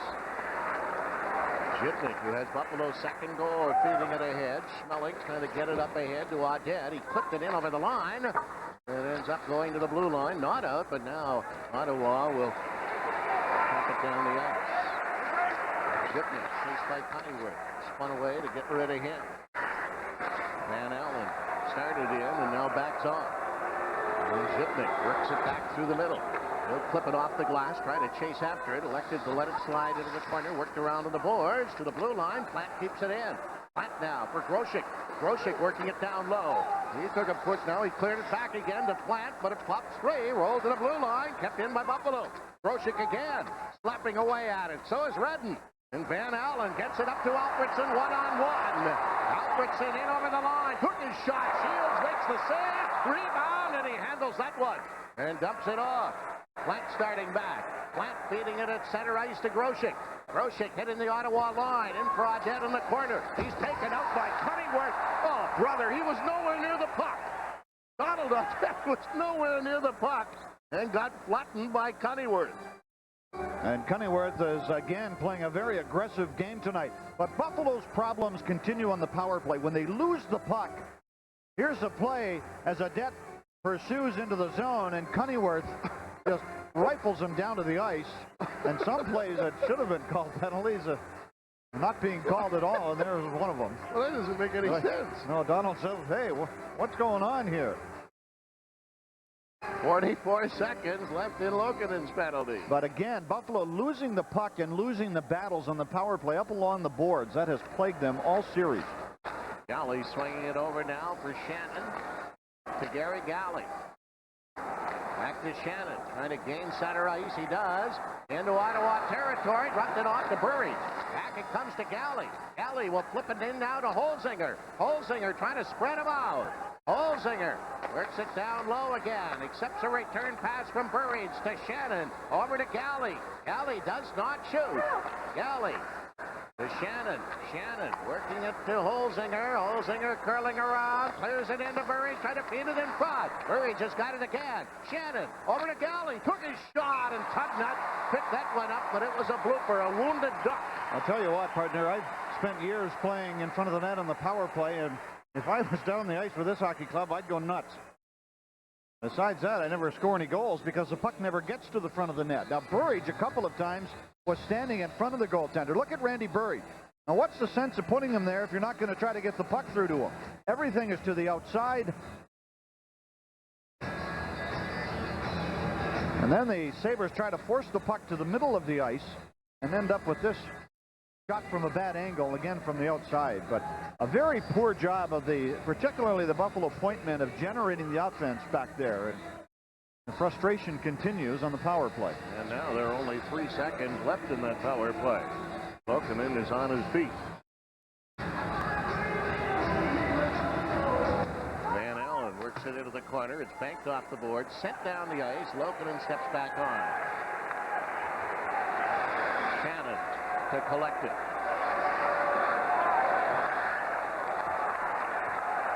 There's Shannon sliding it across ice. Galley through the middle. Daw couldn't get away. Left it for Shannon, who carries on. Shannon in over the line. He'll drop it off. The shot is right on, and Tugnut handles that one, and hangs on. 4 minutes to go here in the second on Empire. If you're having debt problems, we can help.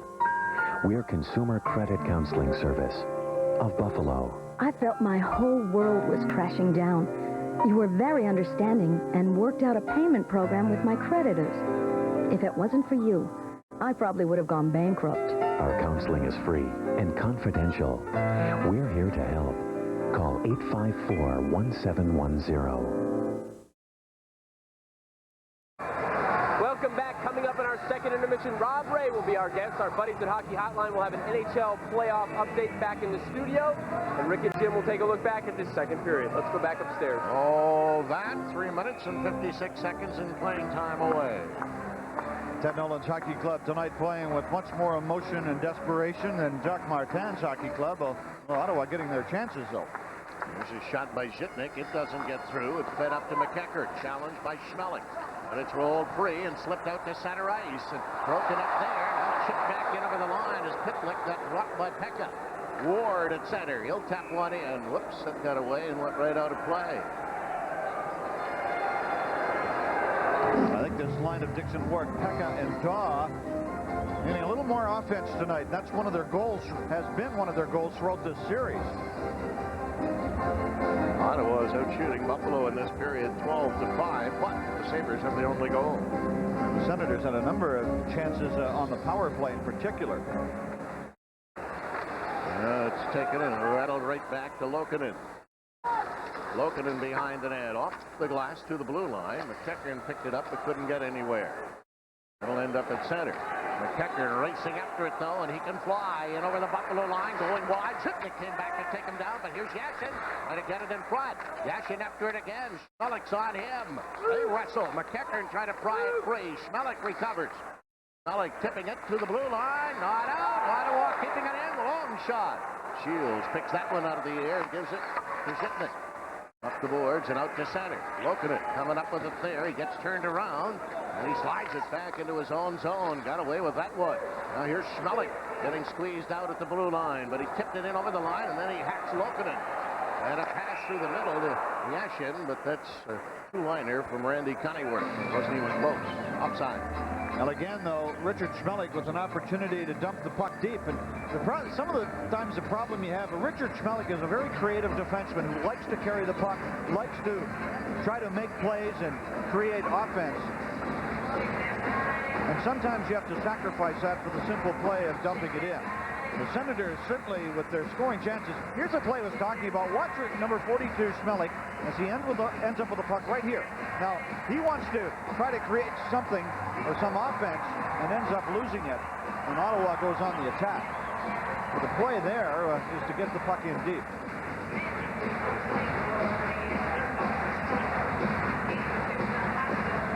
Less than 3 to go in the second. Kachanik. He'll drop it off, but Holzinger cuts in front of Duchesne to keep it in. Kachanik. A hit from Audette. Bugner moves up on the play, and now it's squeezed out to center ice, and away goes Zoltok. Zoltok in over the line, trying to clear it in front. Alfredson a shot, rebound, slapped wide. Tapped back behind the net again, fed around on the boards. Senators trying to come up with it. Alfredson couldn't get it, but now Zoltok after the puck.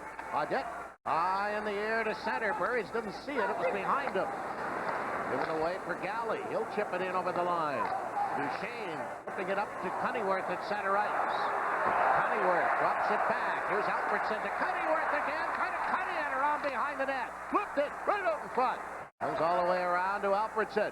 Alfredson drops it off, and it came to the line and not out, apparently. Bugner whipping it across ice. Yes, it did come out. It's a delayed offside. Galley takes his time to Bugner.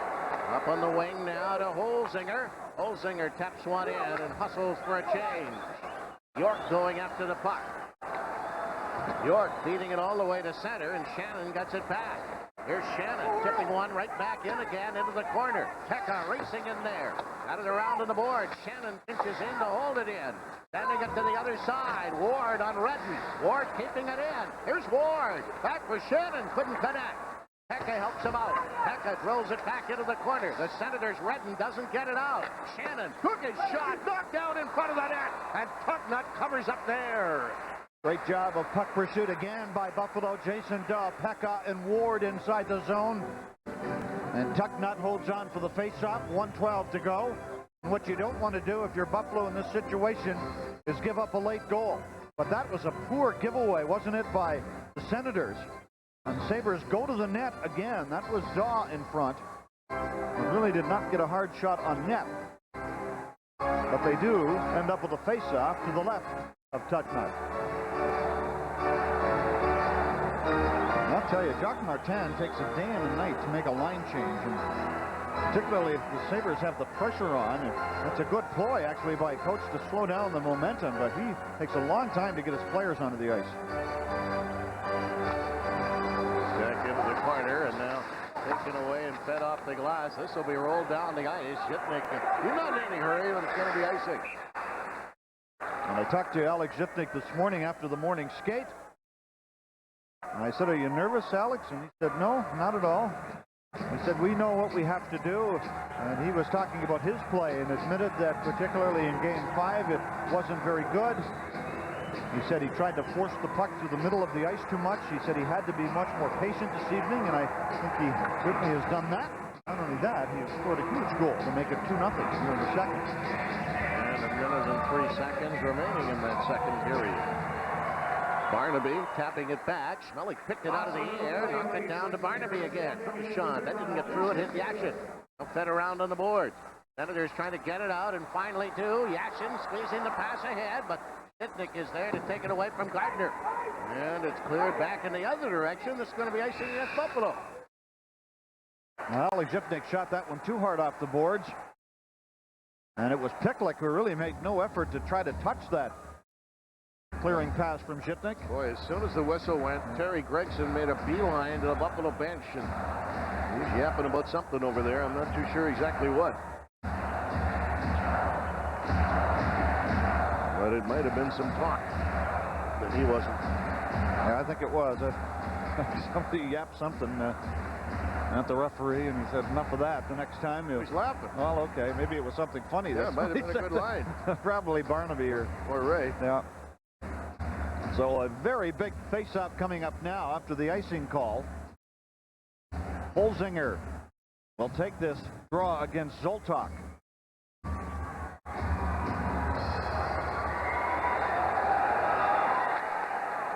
It's in front of the net. Schmelik is there to take it away. Up to Audette. He'll flip one in. But Channing slows him down, and he flipped it in all right. It went right into the crowd. So we're down to 34 seconds remaining in the second. And I know that you're going to spend a busy summer while I'm lying around doing nothing. Well, we got to get you away from the pool. Maybe you'll, I said, put in a guest appearance at the hockey school. Invite you to join us. We feature a beginner program, intermediate, advanced, and girls only. At the Lafayette Ice Rink and at Saberland, 874-6133. Please call and we'll send you a brochure. You know, you could maybe come over someday and give an inspirational speech, or I'm good at that. I can work out a deal with you. I'm good at that. It's tapped back in the Buffalo end, and Shannon catches up with it. Cognizant of how much time's left on the clock, but the Senators, Alfredson keeps it in. Burridge can't get it out. There's the shot that finds the glass. The Chanik holding it in. The Chanik bumping in there with Galley. They'll jam on the boards again. Shannon works it to the other side. Duchesne flipping it back into the corner. Galley held in by Alfredson. It's tapped in front of the net. Shannon knocks it down, and he'll just take his time and blast it down the ice as the time escapes from the clock in the second period. Well, that second period was not pretty for Buffalo, but Alex Zhitnik gunned in a shot from the left point to make it 2-0, and Steve Shields was just terrific as the Senators had by far more and better scoring chances. Well, the Senators end up out shooting Buffalo double, 2-1 in the period. 12-6 is the count there, but the Sabres get the only goal and have a 2-0 lead as these two teams battle for that trophy on Empire. I've taught over 5,000 golfers, from beginners to professionals. I can guarantee you that if your grip is wrong, your shot is doomed before you even swing.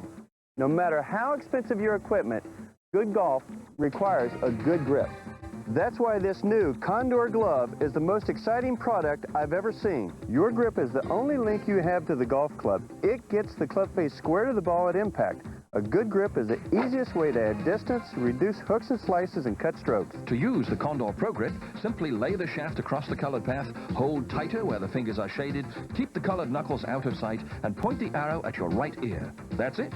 Your grip is consistently pro-perfect from first shot to last, as Darryl says. No doubt about it, the Condor glove is the easiest, least expensive way to cut strokes ever invented. And all you do is put it on. Call the number on your screen now. Sabres playoff hockey is brought to you in part by Brewery Fresh Budweiser, who reminds you fresh beer tastes better. By Discover, it pays to discover. And by Tops Friendly Markets. Tops never stops saving you more. After 2 periods of play, Buffalo leading Ottawa by 2-0. And the statistics look this way. 23-14 in shots on goal in favor of the Senators. Face-offs just about equal. And look at the scoring chances. By a wide margin, the edge going to Ottawa, particularly in the second period when they are continually attacking the Buffalo net. We had a number of those scoring chances when they had the man advantage. So Jacques Martin, I'm sure he told his hockey club, look, 20 minutes, we don't want to go back to the Marine Midland Arena. And that is not very encouraging, but you don't worry about stats when you're down there on the ice playing in the Stanley Cup playoffs. I bet you didn't show him that stat. No, I don't want to talk about that. You know the Senators are really going to come here in the third. Schmeling rolling around in his own end, finding Burridge on the wing. Burridge tapping it out to center ice. It'll be worked back in the other direction for Dackel. Squeezed out, sliding into the corner. Zoltan elbowed off the puck by Schmeling, feeding it around to the boards. Audette hacked at it and got it back to center. Now here's Holzinger, offside. And Holzinger had difficulty controlling the puck. He knew where Burridge was, but he couldn't stay on side. Everybody knew what was going to happen. But the play, the timing was just off slightly. You know, you mentioned how hard Ottawa is going to come at Buffalo. I'm sure Ted Nolan addressed that in the room. He's saying, look, boys, we came here to win this hockey game. I told you we're going to go 7 games, 20 minutes to go. And the hearts beat hard in those dressing rooms. Boy, when you get to this point of the series, one team, if they lose, they're out. And, of course, the other advancing. Tip to an open wing now, begged off the boards by Ward to center. Shannon is back there. He'll swing it for Zhitnik. Zhitnik cranks it right back in again. Lokinen catching up with it in the corner. Gets it around on the other side. Ward trying to hold it in there. Does to Daw in front of the net, and Pekka fired it wide. Pekka left it back in the other direction. Yashin recovering. Yashin high in the air all the way through center and down the ice, and that's not what Alexei Yashin had in mind. Well, the crowd's yelling. They figure Zhitnik could have turned and tried to touch that puck, but it is icing and a face-off back in the Ottawa zone. Now let's go downstairs, and here's Dennis Williams. Thanks, guys. I talked to the Sabres coaches before the start of this period, and they were real happy with the way the defense is stepping up at the blue line. Ottawa's not getting many chances off the rush. Ted Nolan stressed in this third period, getting the puck in deep, no fancy plays in the neutral zone, and Don Lever gave me an important reminder. It's not over till it's over. There's still 20 minutes left. Let's go back upstairs. Oh, brother, somebody else pulled out a cliche. I think Yogi Berra was responsible for that. Well, why not? No tomorrow, backs against the wall, all that kind of stuff. And here's Wilson keeping it in, taking a shot. That's kicked off into the corner. Barnaby trying to keep it in there, does. Shoveled around on the boards. Plant got it in front. Look at it, and it comes free. Ottawa coming back again. Away goes Daig. Daig in over the line. Took his shot. Shields the save. And it's scooped up by Barnaby. Barnaby behind the net. Trying to work it out in front. Gets tied up by Van Allen. They do some wrestling. Stepped around on the other side. Not another long shot, but Shields reaches out and grabs a hold of that one. And Barnaby and Van Allen collide again. Yeah, well, Matthew the Rat always gets in the last poke as he gave it to Van Allen in front of the net.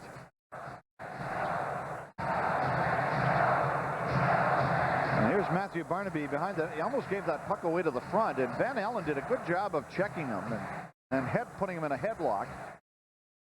But you mentioned, Rick mentioned earlier about how hard Ottawa might be coming here in the third. One thing you have to be careful with is you don't want to get too over-enthusiastic and end up giving up odd man rushes. So they have to certainly be aggressive, but they have to control that aggression and make sure that they don't make many mistakes. All with aggression under control. Schmeling. On the board, flips it. Oltok keeping it in. Oltok after it again. Tap back in. Alfredson racing after it. Alfredson curling around. Works it low. He got back to the point, and it ends up going all the way down to Tugnutt. Chanik charging back there. Chanik up on the wing. It's through center ice, but Buried steals it away. Flipped it in over the line. Too high for Holzinger. Ends up going to Alfredson again. Alfredson to the Buffalo line and over. Alfredson spinning around back at the point. Locks it off. The Chanik fans on it. Ends up in the corner. On the stick of Duchesne trying to get it in front. And it goes all the way to Galley. Galley will just ease it out at center. Audette tipping it ahead as he gets knocked down by Buchanan. For Buffalo's making a change. So are the Senators. Work back to center. Cutting off with the pass is Pekka on Dackel. Back in over the line, ripped off the boards and chopped right back in again by Bugner, but this will be an offside, and we'll have a face-off coming up outside Ottawa territory. Well, some pretty good puck pursuit.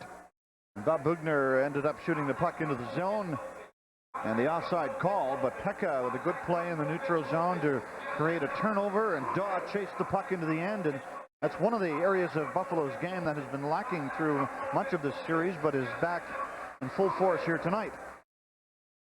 Pekka winning the draw. It's whipped across ice. Ward had his stick held, but he kicks it in over the line, looking for Daw. Took his shot, deflected wide. Chopped behind the net. Daw spinning away back there, trying to get it out in front. Round to Pekka. Pekka tried to roll it back to the point, but it's intercepted by Yashin. Yashin hitting the Buffalo line, tried to shovel it through. Taken away by Schmeling. And cleared out through the middle. 3 minutes into the third. Okinen jumping it ahead. That'll be tipped right to Zhitnik. Zhitnik squeezing it to Ward. Ward firing it in. He'll hustle to the bench with his line mates. Lokinen sending it to center. Wilson picks it off in over the line. Dick banned on the one-timer. And it's picked free now by the Senators. Coming away. A long pass ends up in the Buffalo end. Fields leading it back there. Shannon for Wilson. Wilson guns it around on the other side.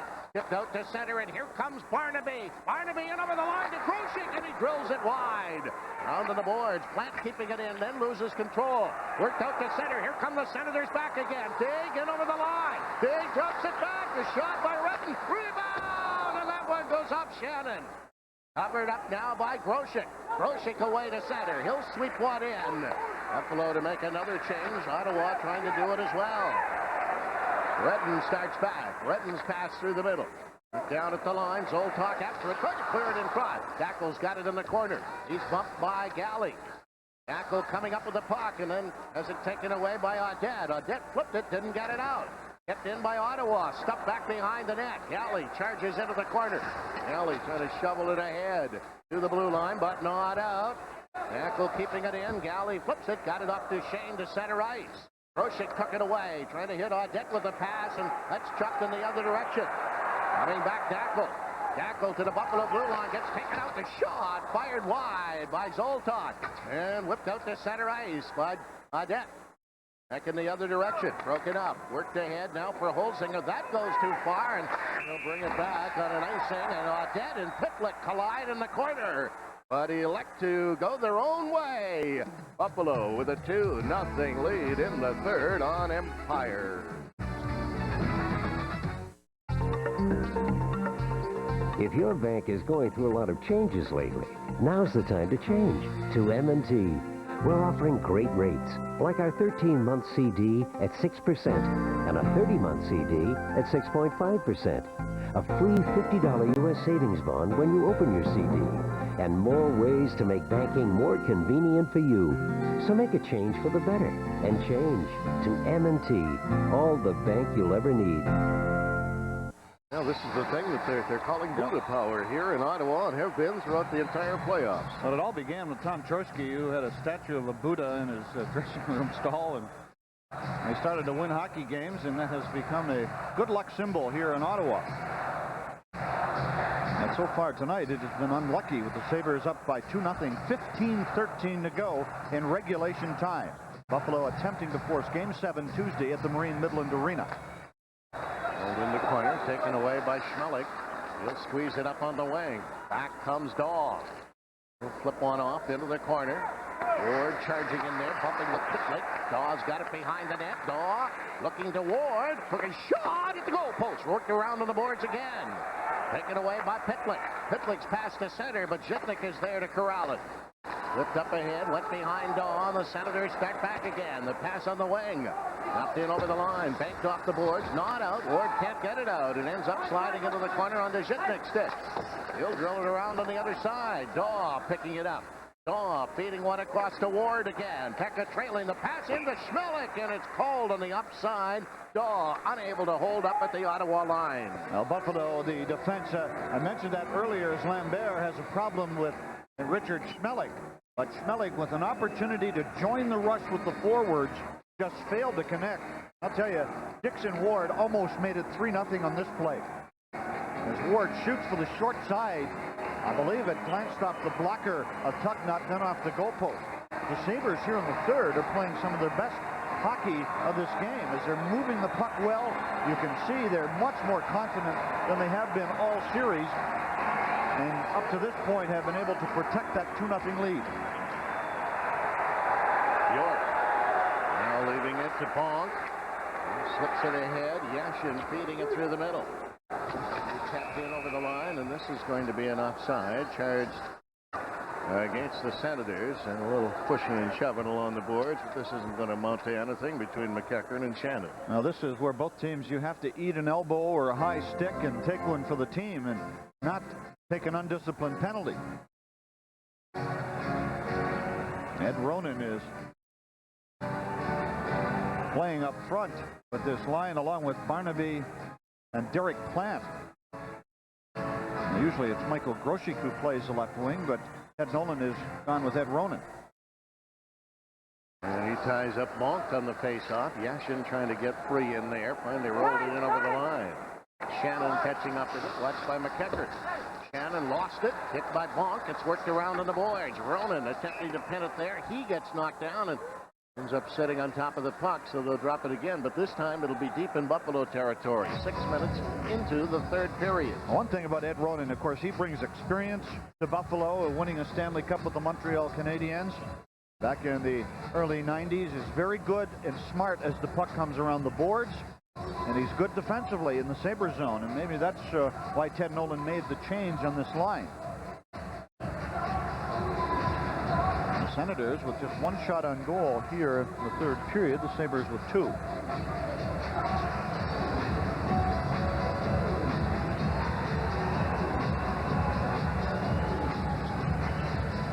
Van Allen and Holsinger going to do the face-off. It's tipped back to the point. Duchesne took the shot. It sails into the corner. Daigle going after it. He's bothered by Galley. Looked around on the boards and fired off the glass. This is going down the ice, and this is going to be icing against Buffalo. Well, Ottawa looks like the club tonight, particularly here in the third, that is very nervous and uptight. This crowd is relatively quiet here. Yeah, and on top of that, Sabres, I mean, they don't have to impress anybody in this building. They're going to win any way they can. As Rob Ray was telling Dennis Williams in the intermission when Dennis interviewed him, he said, heck, we feel even more comfortable when we're on the road where there isn't that home pressure to win. Senators keeping it in now. Duchesne took a shot. That caroms wide. Jammed into the goal crease. Shields reaches out and corrals it. Boy, that puck bounced off of Alex Zitnik and almost went into the net. And the Sabres must start to bear down on these faceoffs in their zone. They have given up a number of Ottawa scoring chances because of draws. And here's another one. And that's the guy you don't want to handle the puck. And that's Duchesne. Watch the puck bounce off of Zitnik. Hit Shields in the right shoulder. And Shields, because he was so focused on the puck, did not take his eyes off it and fell on it for the faceoff. Watch the puck bounce off of Zhitnik and then to the goaltender. Becca trying to whip it to the corner, can't do it. Kept in, but Chanik's long shot, he hit Daw. Honeyworth swings it down low for Van Allen. Bumped by Pekka behind the net. Daig went down, gets up again. Pekka on his check again. Daig trying to swing in front of the net, taken away by Ward. He didn't get it out. Now it came to the line. Here's Duchesne ripping a shot and firing it wide. Took back behind the net again. Sabres trying to work it out around to Ward. Ward didn't get it out again. Shoveled to the blue line and whipped across ice. Ottawa, all kinds of pressure on. He got it in front, and Duchesne's shot went off the leg. Hooked back into the corner. Shannon lets it slide around now to Galley. And there's a penalty coming up now to Buffalo. Pekka. Now Pekka had lost his stick. And actually the Ottawa forward, Daig, sort of went right into the arms of Michael Pekka. And when we come back, the Ottawa Senators will be on the power play, trailing 2-0. I want boom, da, boom, doom. Why do you want to look at my Discover card statement? It's mine. I live in New York City. Of course, I love the theater. Bring in the noise. You know, it's my favorite show. I go there as often as I can, trying to steal another step. And my kids want me to be more risky. Come to Garçon stuff is, you know, it's risky. I want a cashback bonus. How many credit cards make a statement like that? It pays to Discover. Use it where you see the Nova sign. That's Alexander Daig, number 91, and Pekka 27. Pekka without a stick, of course. Daig conveniently goes down to the ice, but he did the right thing and drew the call on Pekka, and so the most important period of the hockey game right here. A man advantage for Ottawa. They're trailing 2-0. They desperately need a goal. Yashin coming up with the puck, sliding it back to the point and getting it again from Lokinen. Yashin looking in front of the net, hanging on to the puck. Here's Yashin, dumping it down low. Alfredsson to Yashin again. Yashin hanging on to it, into Alfredsson. Alfredsson challenge, got it to Yashin. Yashin trying to find somebody in front, took his shot. Whoa! Shields has got that one and hangs on to it. Well, I have been impressed by Alexei Yashin in this series, and when you see this guy play consistently, you understand what a great player he is. Handles the puck so well inside the zone, and this is where he's the most dangerous. On the off wing, and not only is he a great wrist shot, but he has that uncanny ability to make those picture passes to the front of the net. And that time, Shields was ready for the shot. 1:38 remaining in the Pekka penalty. Chop away at it, but the Senators Lokinen keeping it in. Look for Yashin again. Yashin going to set up the play. Drops it on. Kept in by Ottawa. Now worked back in by Duchesne. Headed in front. Through the goal crease it comes. Held in back into the corner. Goes to Yashin behind him. Out in front. Shields got a piece of it as McEachern took the shot. Lokinen picking it up and coming right back for Ottawa. Into Yashin. Yashin trying to cut it. Going to slide it out in front. Duchesne after the puck. Shovels it back into Yashin. Yashin swirling around again. Duchesne, Lokinen took his shot. Shields to save the rebound. Knocked away and from the net. Miller walk at it. Galley can't get it. Here's Alfredsson. Alfredsson got it in front. Duchesne with a shot. That's blocked and play is called. And the Senators pouring it on the pressure, but the Sabres have yet to yield. And the wily veteran, Gary Galley, makes the key play by blocking the point-blank shot in front of Steve Shields. Well, what a power play by Ottawa, but they cannot beat that guy, and they couldn't beat Galley. Gary Galley with a huge battle against Yashin, and Yashin makes this play to the front. And watch Gary Galley. Now, this is earlier in that sequence. Galley goes down and will get up and make the block in front of the Buffalo net. But excellent goaltending again by Steve Shields, and the desperation coming through here in the third from both hockey teams. Still 46 seconds remaining in the Buffalo penalty. And this crowd is really whooping it up now. exhorting their team to get on the board. Tipped in. Zhitnik picks it up. Zhitnik fires it off the glass and sends it all the way down the ice. Redden will go back after it, watched by Ronan. Left for Jason York. York starts out with a pass to Cunneyworth, tipping it through the middle. Here's Zoltak. In over the Buffalo line. Zoltak flinging it behind the net. Ronan bouncing in there with Cunneyworth. It's chopped on the boards. Dade keeping it in. Zhitnik got in front of him. Out back into the corner again. Zoltak to Dade. Leaving it at the point. The long shot. Shields makes the save. Banked around on the other side, but not out. Dade holding it in. Here's Dade turning on the wall. Back for York. York flips it in. Dade lets it go to Zoltak. Zoltak looking in front of the net. Around behind the net is Zoltak. Buffalo back at full strength. That stuff bringing away comes Smellick. 4-on-2. Now the Sabres break it up as they have to make a change. What a long shot that Tubner just got a piece of. Redden leaving it in the corner to York. York sending it around on the boards. Holzinger darts in there. Here's Daw. Back to Daly, and it jumped his stick and went to center ice. Shannon slipping it ahead at center. Holzinger can't catch up with the puck. Gardner drops it off in his own end. Redden to Zoltak. He gets to the Buffalo line, swings it in over the line, and Galley comes through to bump Dackel. Now to slide into the corner. Bump getting in there. Holzinger pries it free, ducks behind the net, rips it off the glass and out to center. Lokkonen catching up with it now. Lokkonen steering it in the other direction to Gardner. Halfway through the third period. Pitlick chops one in over the line. Here's a chance for Dackel. He cleared in front, and there's a penalty coming up again to Buffalo. The Sabres are going to find themselves shorthanded again as Cunneyworth was taken down. And Holzinger goes. Now, Radek Bonk was heading hard to the front of the net. Remember, we've talked about that consistently tonight, and he caused the penalty.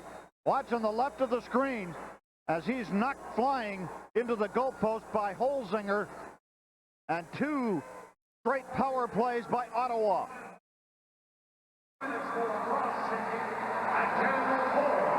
And will Ottawa call a timeout in this situation to give their number 1 power play a rest? The interesting point of all this, though, they're halfway now. The teams are halfway through the third period. Ottawa has had the pressure on in the Buffalo end. Senators have had only 5 shots on goal in the 10 minutes. Granted, the Sabres have had only 2, but they haven't been playing with a man advantage either. Now, these are, of course, trying times for coaches. Want to make sure you have the right players on the ice. And here's his Yashin back out again along with Delfordson. And he did not get much of a rest from that other power play. Tipped around behind the goal. Ward's got it. Flips it up ahead. Pekka trying to get away at center ice now. Hitting the Ottawa line. Pekka trying to cut in. Can't do it. It's taken away and the Senators recover. Pekka lost his stick. He charges to the bench for a new one instead of going back after the other one. Keckern firing it in. Shields traps it behind the net. Zhitnik cranking it around to the boards. This one is going to go back down through the middle. A minute and a half left in the penalty. And Duchesne is spun around by Daw. Yashin collecting it for the Senators. Yashin slipping his way to center ice. Tipped it in over the line. Zhitnik racing in there after it. Zhitnik smacks it around on the boards and back down the ice again. Buffalo will change up. Ottawa making a couple of changes. And Redden starts out. He's trying to gain center ice. Finally does and blasts it in. Shields traps it behind the net. Flipped it but didn't get it out. It's kept in by the Senators. Now they jam it back in the corner. Yashin got it in front. Shields grabs a hold of that. He's lost his hat. But he hangs on to the puck. Well, an excellent play again by Steve Shields. He made 2 fine plays to come out of the net and stop the puck behind the net on the shoot-in. But the second time he did it, Sabres were not able to control the puck back there. Here's Shields as he got whacked by Daryl Shannon as he tried to shoot the puck up around the boards. And has he ever been good tonight for the Sabres? And lucky, I suppose, as the puck bounces off his stick. Here's the play by Shannon. If we can let the tape roll here, watch the stick of the goaltender as the puck will bounce off his stick. You couldn't see it as Cunneyworth got in the way, and then up into the body of Shields. And he needs a breather. Well, I believe his mask, his headgear is over at the bench. It is, and now it's being brought back out to him by Galley. I still think that, well, there's 52 seconds to go in this penalty to Holzinger, but the Senators had to come back with Alexei Yashin and Alfredson, and they just didn't have any gas left in the tank to really be effective in the first part of this power play. Shields now getting some help from Terry Gregson. Pekka will take the draw against Zoltok. Gregson's acting as Shields' valet.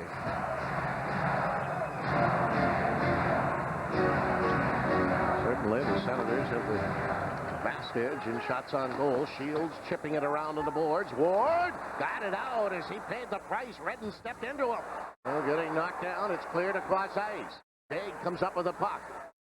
Haig will drill it right back in again. Shields trapping it behind the net, leaving it back there. Gunned around on the boards. Cunneyworth keeping it in.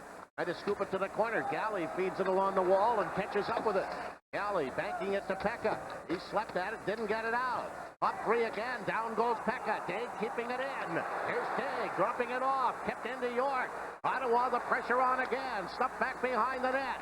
Work back to Redden, tipping it down to York again. York drops it off. It's cleared across ice. Dave fired it way wide. Stuffed back into the corner. Jammed around on the board. Shannon's got it now. Shannon finds an opening and sends it down the ice, and Buffalo returns to full strength with less than 8 minutes left on the clock in the third period. York waiting back there. Now tips it off into the corner, and it's tapped free and comes all the way through center ice. Mellick guiding one over for Zhitnik. He'll tip it back through the middle. Stolen by Burridge and over the line, leaving it to Holzinger. Couldn't get his shot away. Lokinen finding the glass and sending it right out of play. 7.5 to go. 2-0 on Empire.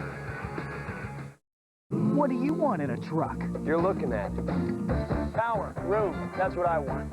Chevy S10 has more power than Ranger for $577 less. I couldn't believe it. Me leasing a truck. Ladies and gentlemen, the doors.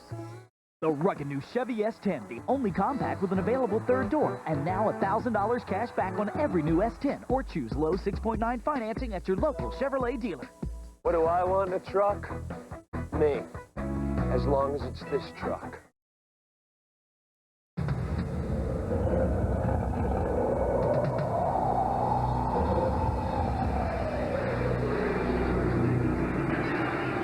Sabres penalty killing wasn't pretty, but it was effective as the Sabres kill off 2 key penalties here, almost back-to-back in the third, and maintain their 2-0 lead. 7:32 to go in regulation. Plant tried to go to the net. It's Pitlick who will send it around for Dackel. He gets taken up by Barnaby. Mellick taps it back into the corner again. Pitlick after it. Pitlick swinging it around to the boards. Roshik keeping it in there, but now the Senators get it out to center ice. Pitlick flipping it ahead. And Allen deflects it in. Taken away by Schmelik. He'll bank it up ahead. Barnaby chipped it to the line. Not out. Goes after it again and clears it to center ice. Rolled right back in again, and this one is going to go right out of play. Oh boy, Matthew Barnaby, though, showed us how to check in the neutral zone as he went right at Jani Lokinen. And that's what you do. And you finish him off. And Matthew Barnaby is contributing tonight again for Buffalo, playing his second game of the playoffs after recovering from a knee injury. And he's always got somebody mad at him, jabbing away or tripping up. Here's the play I was talking about, though. Now watch Matthew Barnaby go right to Lokinen, right here. See that? And then bump into him. And the puck flew up into the crowd. If that defenseman or forward knows he's going to get hit, he starts thinking about making a good or other things other than making a good play with the puck. Kane will smack this one in, tipped off the boards, not out. And it's flipped again. Came to the blue line and kicked out over the line. Back at center, Roland couldn't catch up with it. Duchesne trying to gain center ice, gets spun around, lost it. Pekka in over the line. He's gone. He tried to feed it back to Ronan. Tipped around behind the goal. Pekka rushes in again, sending it to Ronan behind the net. Ronan works it back into the corner to Daw. Daw cycling around. Daw dropping it off. McEachern picking it up. McEachern squeezes it to Yashin, and he'll send it away to center. Galley back in his own end, flips it over to Pekka. He gains center ice, cranks it in, and heads to the bench. Ottawa making changes. Redden to Yashin. Yashin dribbled it through the middle, and then Burridge was there to take it away up to Holzinger. He'll chip it in over the line. Redden getting it back. Redden swinging it to York. Up for Alfredson. Alfredson trying to get away to York again for Alfredson. Difficulty picking that one up and finally fires it in. Shields handles it behind the net. Tips it back into the corner. Schmelik off the glass, not out. Alfredson keeping it in. Fired it across ice, and Audette gets there first. Audette spinning away to center. He'll just roll it in, and the Sabres make some more changes. Tapped around on the boards. Jason York coming back again. Up to Zoltok. Can't get away at center from Grosek, who picked his pocket. He wheels it ahead to Barnaby. Barnaby, he couldn't get it to Grosek, who was busting in on goal. Okinen up to Alfredson at center. Sabres recover again. Galley, lots of time, fires it right back in. Tugnut to Lokinen. Lokinen sending it up off the boards and back into the Buffalo end. Not far enough for icing, but far enough to take more time off the clock, down to 5 minutes left in the third. Squeezed out to center. Van Allen leaving it there. Now to Cunneyworth. Cunneyworth drills it through the middle. That's taken away by Galley. Galley is just going to gain center ice and flip one in. Barnaby trying to catch up with it. Can't do it, and now hustles to the bench for a change. Okinen feeding it up ahead. It's sent back through the middle to Cunneyworth. He'll find the glass and send it around on the board. Shannon plucking it free. Shannon rips it around in the other direction. It ends up clearing back through center ice again. Lokinen sailing back. Mooney almost gave it away to Daw, but it ends up at center, and Ward is there to hook it back in and take a hit from Pitlick. That back in the corner. Pick up front. Daw scores! Daw! And the Buffalo Sabres increase their margin to 3-0 with 4:16 remaining on the clock. And finally, this line of Pekka, Dahl, and Ward connect for a huge goal that could sink the Senators with 4:16 to go. Watch the play at the blue line by Dixon Ward right here. Dahl and Pekka do a good job of clearing the zone. That's how important that is. And this quick pass to the front of the net results in a Sabre goal on a shoot-in by Dixon Ward. What a play. And look at that shot just inside the post. Well, even the Ottawa faithful have limits to their faith, and they're filing out of the Corral Center now with 4 minutes remaining on the clock, and now down by 3, but the Senators keep it in on the faceoff, stolen away with Holzinger darting to center ice. Here's Holzinger in over the Ottawa line to Burry. First and one! Took the save, and he hangs on to it. And now Buchanek trying to work over his check. Holzinger in front of the net, but Jason Daw sails one home. 3-0 on Empire.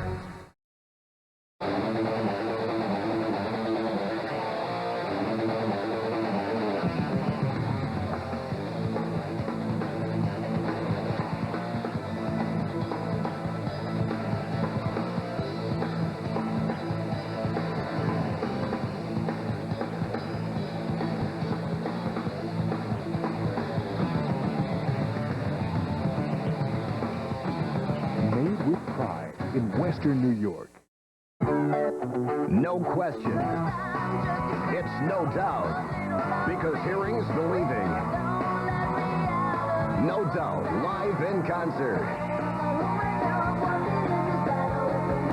Saturday, May 17th, live at Marine Midland Arena. Special guest The Vandals and Civ. Get tickets now at the box office. All Fantastics ticket outlets and Tops Friendly markets are charged by phone. Produced by Delsner Slater Enterprises. Jason Daw brings the score to just that as he gets his first goal since the first day of spring. And Buffalo has what appears to be a commanding 3-0 lead with 4 minutes left on the clock. Now, obviously you pull your goaltender, but when?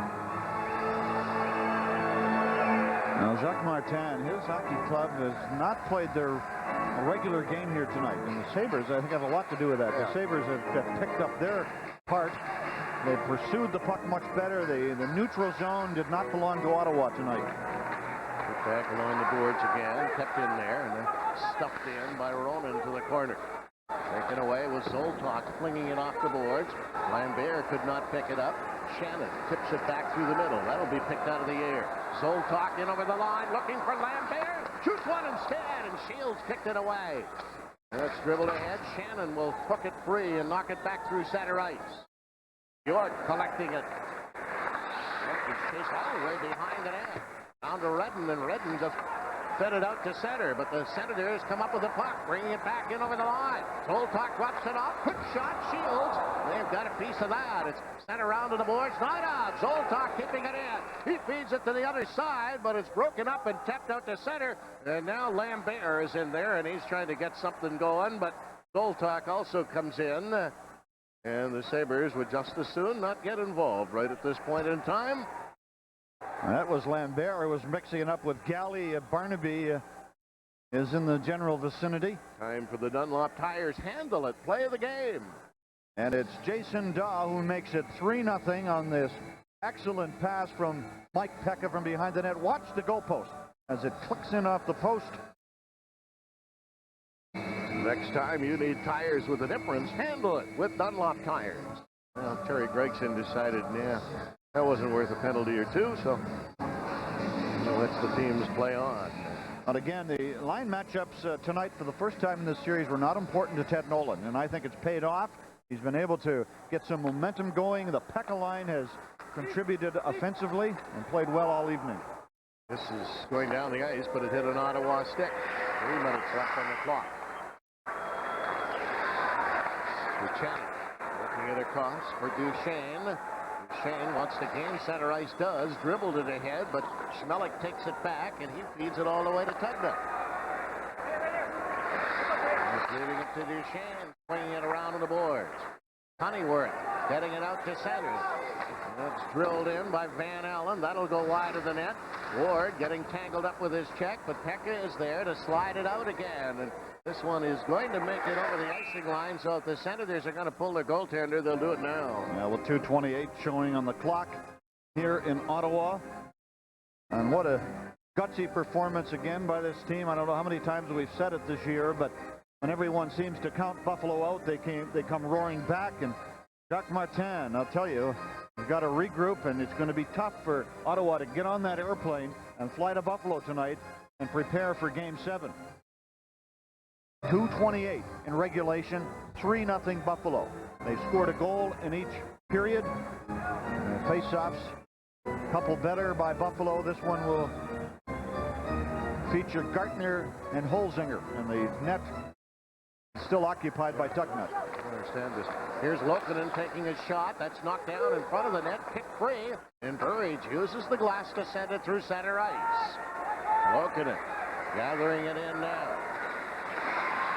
And Holzinger has an eye on him. Flip to the boards. Gardner doesn't get it out. Galley knocks down his check, but Dackel carries on. Dackel trying to get around the outside. Rolled in front.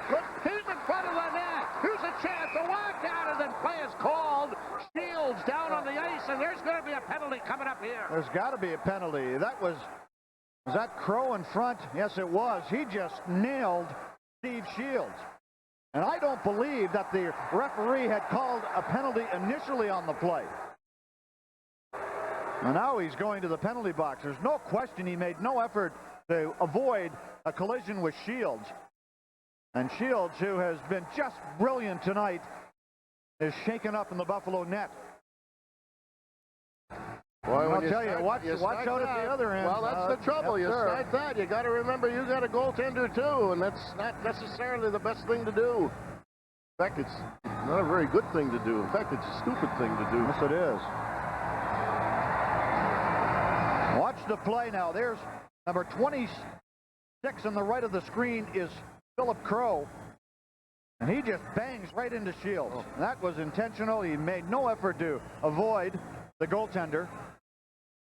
Meanwhile, Shields is still down on the ice being tended to by Jimmy Pizzatelli. I'm sure that Pizzatelli's telling them, hey, buddy, you got 1:59 left on the clock, and it's looking pretty rosy at the moment. What a courageous performance tonight by goaltender Steve Shields. Andre Trefilov, a backup goaltender tonight, and Shields, of course, noted for his competitiveness after a poor game at the Marine Midland Arena Friday. He has just gone in goal tonight for Buffalo up to this point. 1:59 to go. He's faced 30 shots. He's been perfect. Well, Crow got 2 for charging, 2 for roughing, and a 10-minute misconduct. Let's watch again as Shields is very vulnerable after making the save, and there's the elbow from Crow. And again from the goal cam, Steve Shields with that intense concentration, and goaltenders are so vulnerable, and that's one of the reasons why they want to keep players out of the crease area. And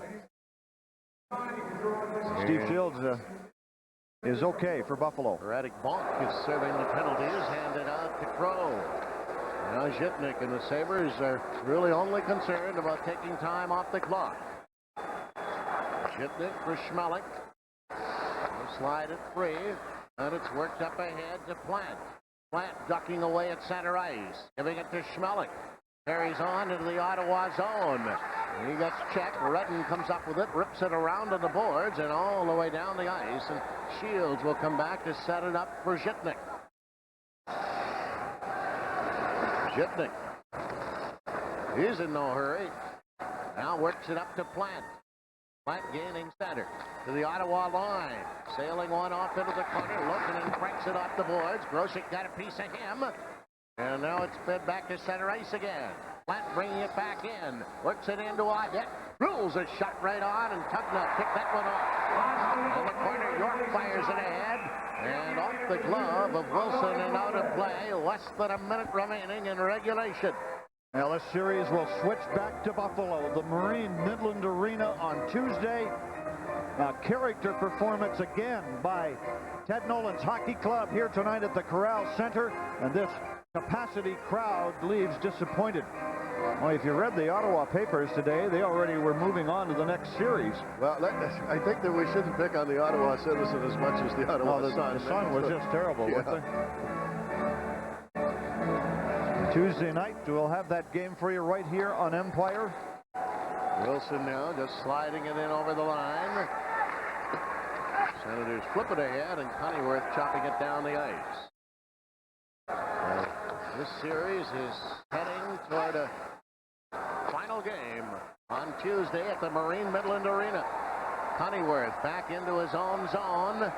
He'll drill it away now, and that one hit something near center ice, but apparently not a player on the bench. Wilson is back to pick it off. Wilson getting away from one, comes through center by feeding it to Holzinger around Bachenik. Holzinger kicks it free, didn't get the shot away. Now Holzinger dribbles it back along the boards. And it's sent away to center to Alfredson. Alfredson darting in over the line, trying to bust in. He's taken out by Wilson, but got it again. Back to Bachenik with a shot. That's knocked out, and the Sabres come up with the puck. Ronan, I beg your pardon. Turning at center ice, the buzzer goes, and the Buffalo Sabres have come up with a huge victory here in the Corral Center to send this series to a deciding game. And Steve Shields with his first NHL shutout, and it was a dandy here tonight in Ottawa. A clutch performance by Shields and his teammates as the Sabres win it in style here against the Senators and force Game 7 Tuesday night at Marine Midland Arena. The Sabres get a goal in each period on their way to a 3-0 win here at the Corral Center tonight. And these two teams are heading back to Buffalo for game number 7. It's here on Tuesday.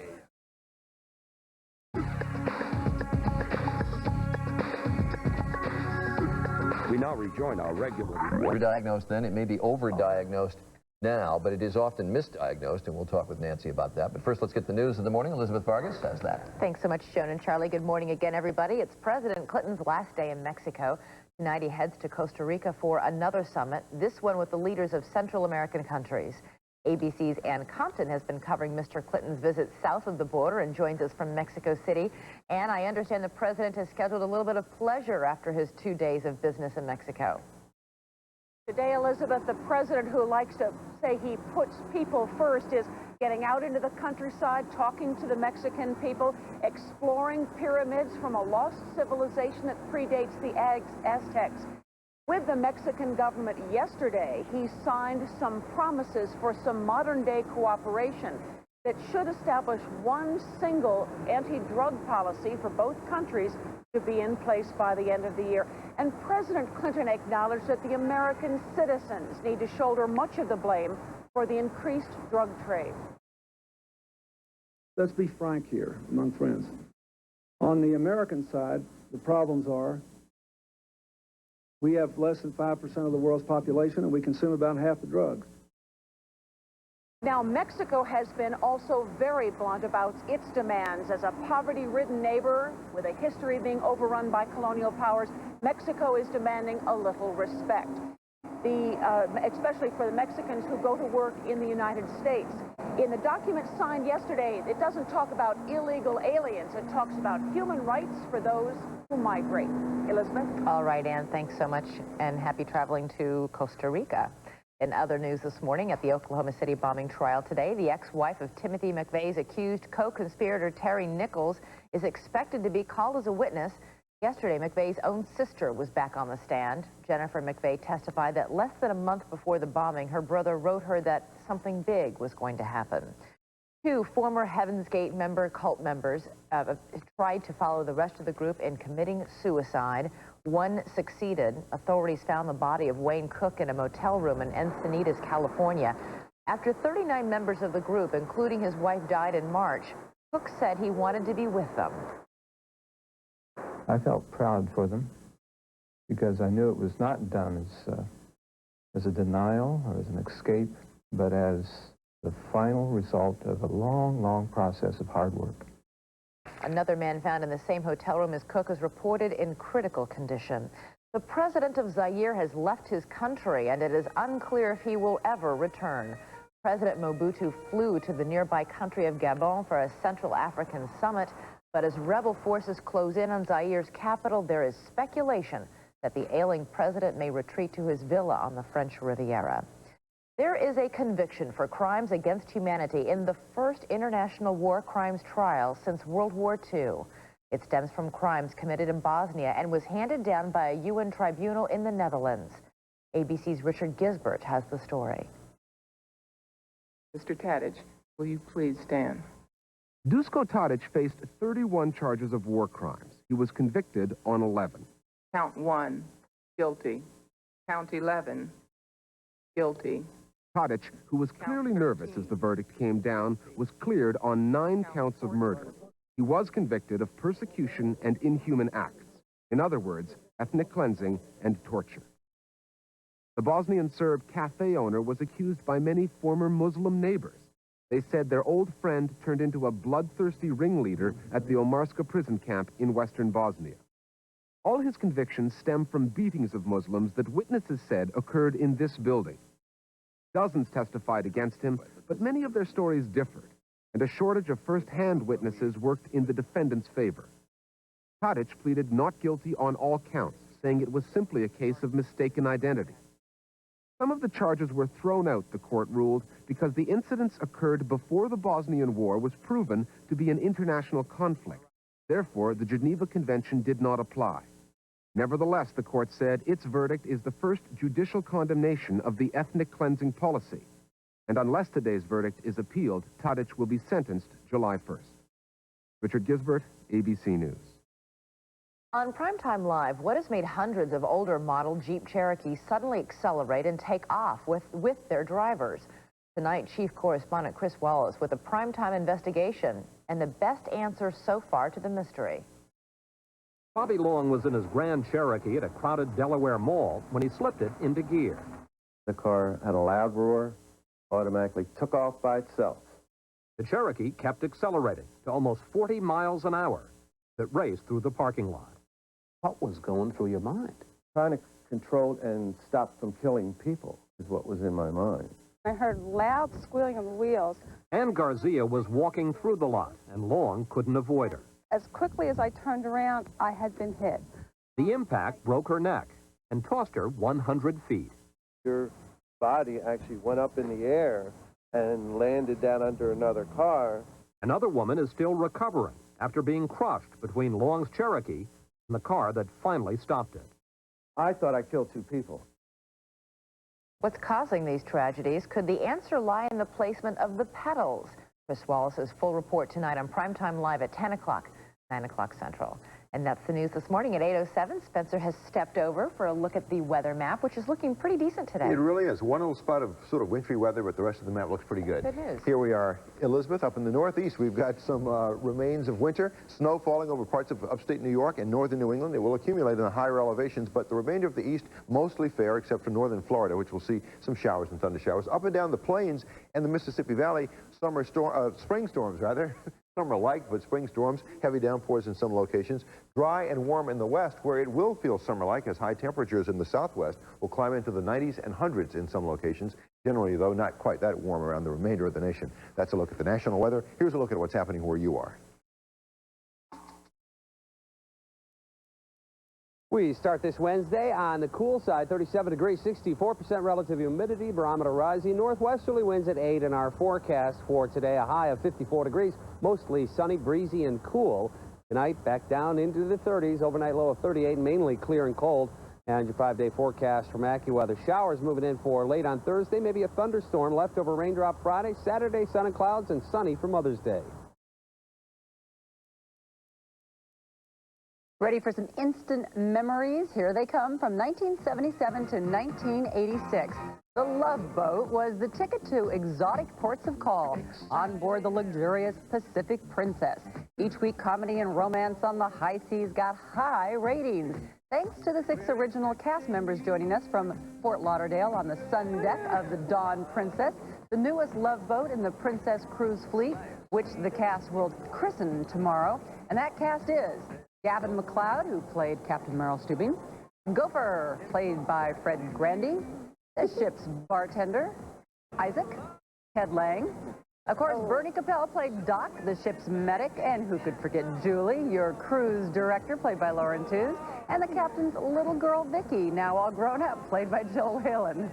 For over 9 years, they were birds of a feather, as this scene from a classic holiday episode proves. Watch. Captain Stubing is a jerk. What was that? I said, Captain Stubing, let's to work. Oh, I think I'll take this to Scotty right now. That's a good idea. Here we go. Go for Vicky.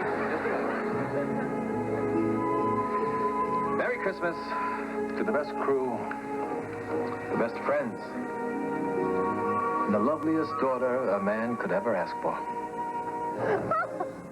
All right, and they are all with us this morning. Good morning, gang. Good morning. All right, so you're all warm and fuzzy, you know, as a group on screen. Was it like that off screen? No, it was torture.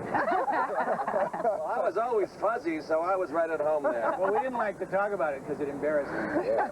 Fred was always warm. Well, Lauren, I've heard you say that some of the guys, I mean, that you were kind of new to the business and everybody kind of helped you out and took you around. Definitely. They did. And one of the best parts about the show was that I had a chance to work, well, we all worked with the best actors in the world, and it was a good training ground. Excuse me, I must have eaten too quickly. Speaking of the best actor in the world. We're older now. Yes, and wiser, hopefully.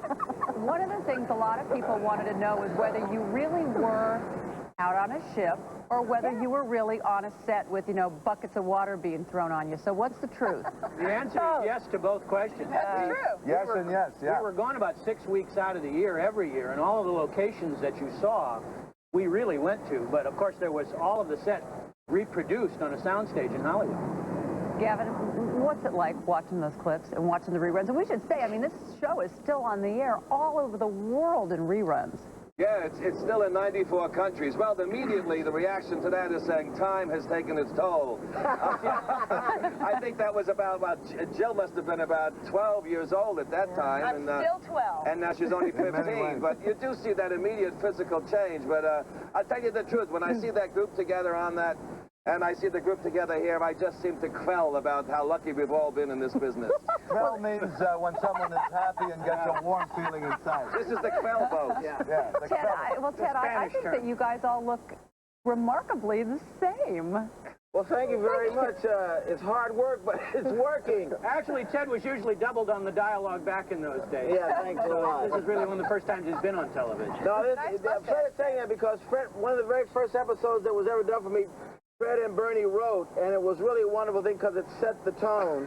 And from these two guys, I started writing myself and became a playwright and went on to do some shows. How many plays have you written? I've written 14 plays. Wow, wait. One of which is Four Queens No Trump, which is playing in Los Angeles at this And very with the new moment. welfare to work law, there are all kinds of opportunities opening up for you. By the way, Joan, as happy and as grateful as we all were to do the Love Boat, I'm very excited about something that I've done just recently. I happen to have a picture. We did Neil Simon's Rumors in L.A. Which one is you, Bernie? We ran for 11. This one is we ran Bernie for 11 is months. right there. Thanks, That's Ted. Bernie. Finally, Neil Simon came to see us at the same time. And that one's Neil Simon. Dick is Van that guy Dyke right came there. to see us, and Wayne Rogers and Jack Klugman. It was an electrifying night, and there we were in L.A. Neil Simon's Rumors. It was a happy, happy experience. Show business is a tough trade. It's a wonderful opportunity. Bringing us into the present. Yes, Jill, what was it like for you? Because, I mean, how old were you? You were 8, 7? No, I was 9. You were 9 years old. What was that like for you? Well, it was amazing. I mean, I got to go, instead of going to school all the time, I got to go play with all these fun people. It was, and travel to all these amazing places. And my teachers used to coincide my schooling schedule with the places where we were. So if we were in China, I'd be studying the Ming Dynasty. If we were in Egypt, I'd be studying the pharaohs and the pyramids. Oh, It was is that excellent. Great. Have people all kept in touch with each other over the years? I don't speak to anybody. Absolutely. Yeah. I see Teddy all the time. Ted, as a matter of fact, is using the same set that we used at the Whitefire Theater. Yeah. Just we share everything. Yeah. We share almost everything. He did a play in L.A. and then I'm using the same set we're doing to play at the Whitefire Theater in Los Angeles. But also I go to his house and we play tennis. He learned tennis on my court. I travel the country quite a lot. One last question. Yeah. Honest Injun, for each of you, when you first saw that script the first time and they read it to you, did you have any clue that it would be as big as it was? Oh, Joan, I got to tell you this. I didn't send my laundry out until the 3rd year. Our first review was by a critic, the television critic in the LA Times. He said it's going to sink like the Titanic, and we went on for 10 years. Yeah, well, they always said you were syrupy, and you have 44 million viewers. Everybody here today remembers watching you. And they're still watching. And we're on the most beautiful new ship in the fleet. We're on the Dawn Princess, which we're going to break navigation rules. It's the first time 6 people have named a ship in the history of navigation. And we're going to be doing that tomorrow. Well, it looks like you're all still having great fun together. We got to jump out here. But thanks, you guys. We'll be back in just a moment. Bye.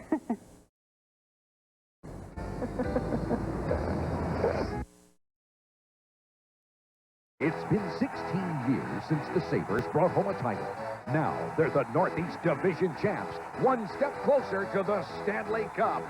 So come on, jump on the bandwagon and show your excitement as the Sabres plow through the playoffs. With your hometown advantage, the Eyewitness Sports Team. John Murphy, Bob McEwen, John Burton, and former Sabre Danny Gare bringing you front row coverage with goal-to-goal action. The Sabres Road to the Cup, right here on Channel 7's Eyewitness News.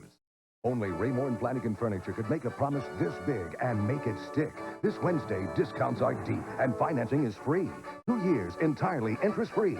We promise you'll save more on Thomasville and Broyhill, Berkline, Lazy Boy, even the Tootsie Leather and Alexander Julian. Plus, take 2 years to pay with no interest whatsoever. No down payment required. We promise you'll have one big day for 12 hours Wednesday at Raymore & Flanagan, 10 a.m. to 10 p.m. only.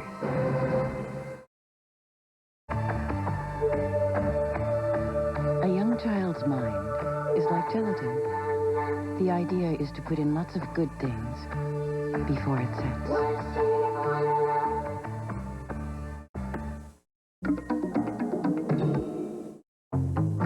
A child's mind can take in more during the preschool years than at any other time. What better reason to donate a little of your own?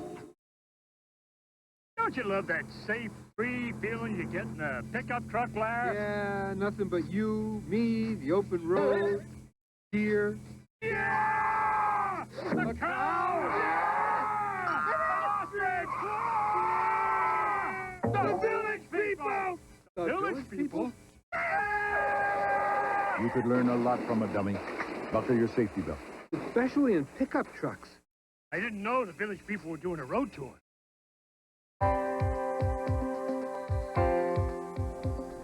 This week in our series, Misdiagnosis, It Could Happen to You, we've been talking about how confusing symptoms can lead good doctors to the wrong conclusions. This morning, our Dr. Nancy Snyderman looks at the most vulnerable patients, children, and she joins us now from KGO-TV in San Francisco. Nancy? Charlie, the number of children in this country taking Ritalin for attention deficit disorder has nearly doubled since 1990 to about 1.5 million children. And when you talk about numbers like those, it certainly raises the question as to whether all those kids have been diagnosed accurately. Well, one California family found out just the opposite. Their 2 children were misdiagnosed with attention deficit disorder. 11-year-old Daniel Rose and his brother, 7-year-old Zachary, looked like any other kids. But until last year, they were out of control. Short attention spans couldn't get them to focus on anything too long. You know, throwing stuff at each other, shooting spit wads through the straw at the other kids, you know, breaking stuff. And that's, you know, typical ADD behavior. So 2 years ago, Daniel's parents took him to a doctor who suspected ADD or attention deficit disorder and prescribed Ritalin. Daniel's parents hoped the problem was solved, but his behavior didn't change. He's fiddling with stuff, popping off to his teachers. He can get really rude, you know, he can be obnoxious. Typical ADD stuff, except for that the medication didn't work on him, and we didn't know why. Zachary was also acting out, but he had received a different diagnosis, epilepsy. Margie Rose thought her son was having seizures while he slept. When she showed a videotape of Zachary sleeping to his new neurologist, the doctor immediately recommended a sleep specialist. She videotaped of him sleeping what they thought were seizures, and in fact it was just kind of him struggling to breathe and kind of shaking his body. The sleep specialist immediately recognized that Zachary had a problem called obstructive sleep apnea. This is where the tongue falls into the back of the throat, literally blocking off the airway. When that happens, and it can happen up to dozens or even hundreds of times a night, the body doesn't get enough oxygen. So your brain says, wake up, wake up. You take a deep breath after snoring, but you don't remember waking up. The problem, though, is the next day, a child can be exhausted and out of sorts, and that's the problem. Kids seem to manifest their lack of sleep differently than adults. An adult will put their head down. A child basically won't pay attention as well. Their daytime behavior is pretty much the same as a kid with hyperactivity disorder. Just racing around is how they keep themselves busy. It turns out that the 2 boys had been misdiagnosed. They both had sleep apnea, not ADD and not epilepsy. Daniel seems to have outgrown his problem, although it could recur in his 20s. Zachary sleeps now with this strange-looking mask. It pumps air through his nose and keeps his airway open at night. It makes my brain sleep. And their behavior? Outgoing, nicer, friendlier. I mean, they're not on edge. Zachary's mask recently broke, and his teacher said the effect was dramatic. He was kind of in a fog during the day. He would have a difficult time focusing, answering questions, where I had been seeing improvement before. Although experts say about 5% of school children do have attention deficit hyperactivity disorder, many are misdiagnosed with ADD. If your child sleeps with his mouth open and snores and has behavior problems, think about a sleep disorder before you put the kid on Ritalin. Hard, man! And you have to really think about it. About 1 to 2% of children, it is now estimated, may have some kind of sleep disorder. And since the after effect of not getting a good night's rest can masquerade as so many other things, it's very important for pediatricians and family doctors to really think about this whenever a child presents with any kind of behavior problem. Charlie? Nancy, how does a doctor go about figuring out what is wrong with the child when there are signs of ADD? What kind of profile do you have to draw up on a student or on a kid to find out really what is the matter? Well, the profile is very similar to these children, acting out, for attention spans, crabbiness. But interestingly, sleep apnea, once you think about it, is extraordinarily easy to diagnose. Just looking in a child's mouth may tell you large adenoids, large tonsils. But the real clincher is a child must have a sleep study, and those can now be done in the home. Once the doctor looks at the tape of whether a child stops breathing at night and how restless he is, Then you can sit down and really intelligently talk about treatment. There are such a big number of children diagnosed now with ADD. Are there other illnesses other than sleep apnea that might be misdiagnosed as ADD? There are some, and they are not as common, but things like stress, lead poisoning, brain tumors can sometimes masquerade as this, any kind of brain trauma in the past. So once sleep apnea is ruled out, through a good history and physical examination, a doctor can usually get to the bottom of it. But many times it's working in conjunction with a teacher, with parents, and the doctor all as a team, with the child as the epicenter. Just in the last 15 seconds, it is interesting that ADD was relatively unknown so recently, and now you're saying it may be overdiagnosed. I think we've gone from one extreme to another, taking kids and put them in one corner, and now we're sort of grouping too many there. We need to come back to the middle somewhere. All right, Nancy Snyderman, thanks very much. Good to see you. You bet, as always. Charlie. We continue our series tomorrow. We'll be back. An ugly germ. Catch it, and it could really get ugly. And the worst part is, germs live on all kinds of things, even things we touch every day. But now there's Purell Instant Hand Sanitizer. Purell is clinically proven to kill germs on your hands that may cause disease without water or towels. So use it often, anytime, any place. Hey, Mom. Oh, I don't know, Joey. It's pretty scary. To help stay well, Purell. Moms are special people. You are the one who knows me best. She'll love you for always. You feel the happiest. Now at JCPenney, you can find something special just for Mom. Save on sleepwear, jewelry, and spring fashions. I love the way you make me smile. JCPenney. Happy Mother's Day. I love your style. For tough jobs you thought only a dishcloth could do, try new Bounty Rinse and Reuse. One sheet is so durable, it keeps working till the whole job's done. Rinse and Reuse has extra thick quilting for sponge-like durability. To rinse, wring, and reopen, unlike ordinary towels that wad up when wet. So rinse and reuse it till the job's done, then throw it away. The quilting quicker picker upper. New Bounty Rinse and Reuse.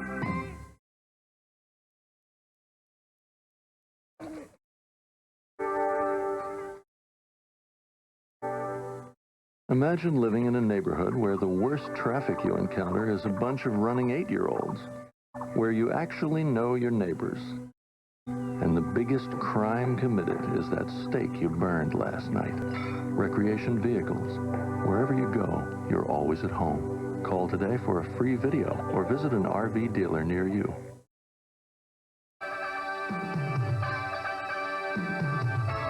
Good morning, Western New York. I'm Sheila Mahoney. This one's happening right now. Several cars have piled up in the southbound lane of the 190 near the Dunlop plant in Tonawanda. That's a live picture. Eyewitness News crews are on the scene. We'll have more on the story coming up on Eyewitness News at noon. Let's check in now with David Cash from the NFTA to see how that accident's affecting our morning commute. David? Well, Sheila, it's made it a real slow go for many commuters this morning. We've got a 5-car accident with injuries and unapparently life-threatening at this time. On the southbound 190, you'll find it just past the Sheridan-Kenmore exit before the Dunlop tire plant. One car is actually on top of another, and we have lengthy traffic delays as a result on the 190 southbound, backing you up to the base of the South Grand Island Bridge. And on the westbound 290, you're backed up about a mile in that direction. You might want to avoid that. If you're heading westbound on the 290, get off at the Colvin exit and find an alternate route to where you're going this morning.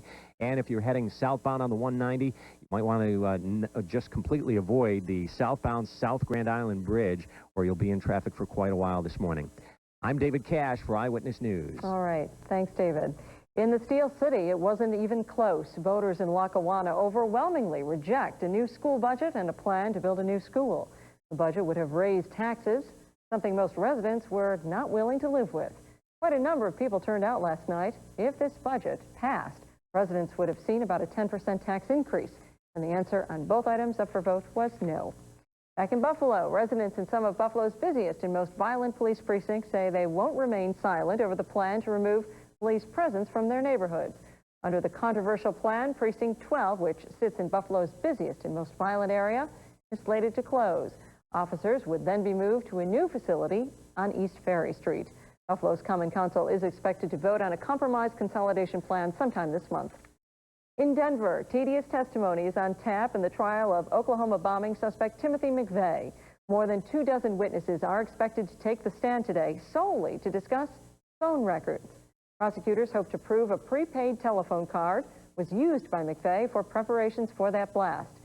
The testimony will follow some emotional moments yesterday as McVeigh's sister broke down in tears during cross-examination. Stay with us. We'll tell you what's ahead on AM Buffalo this morning, and Mike Randall has that AccuWeather forecast when we come back. This portion of Eyewitness News is brought to you by the Ford dealers of Western New York and Northern Pennsylvania. Sometimes the batteries are empty. Sometimes you find a space with time on the meter. It's great to get more than you expected, like with a Ford Escort. At such a great price, who'd expect the hot new styling and more powerful engine? But you get it all in an Escort at your local Ford dealers. But since we're talking about more than you expected, for a limited time, get an Escort and get $1,000 cash back. Now that's a pleasant surprise. But hurry, you can't expect this offer to last. You already know us for mufflers and brakes, but did you know we can also take care of your routine service needs too, like oil changes, alignments, even tires? With a service gone from the service station, you can count on Monroe for your daily vehicle maintenance. So the next time you need an oil change, alignment, or tires, drive up to the big yellow sign. For mufflers, brakes, plus a whole lot more, you gotta go Monroe.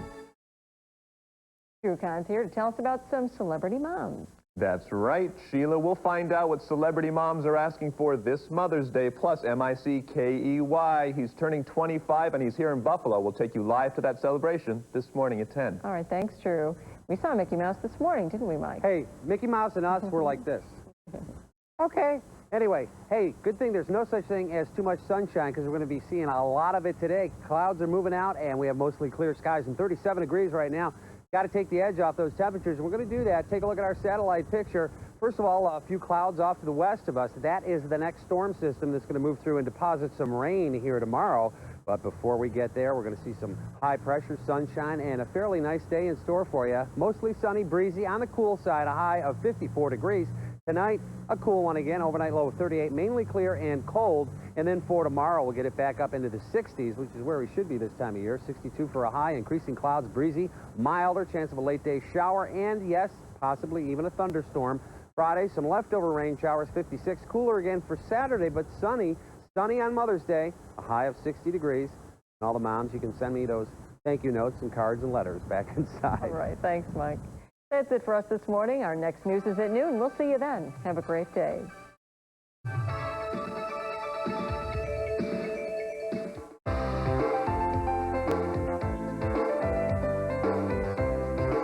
Hi, I'm Jackie Freeman, assistant principal here at St. Joseph Academy, Montessori Children's House in Adrian, Michigan. And for over 100 years, children's voices have echoed through these halls. But today, we want to say...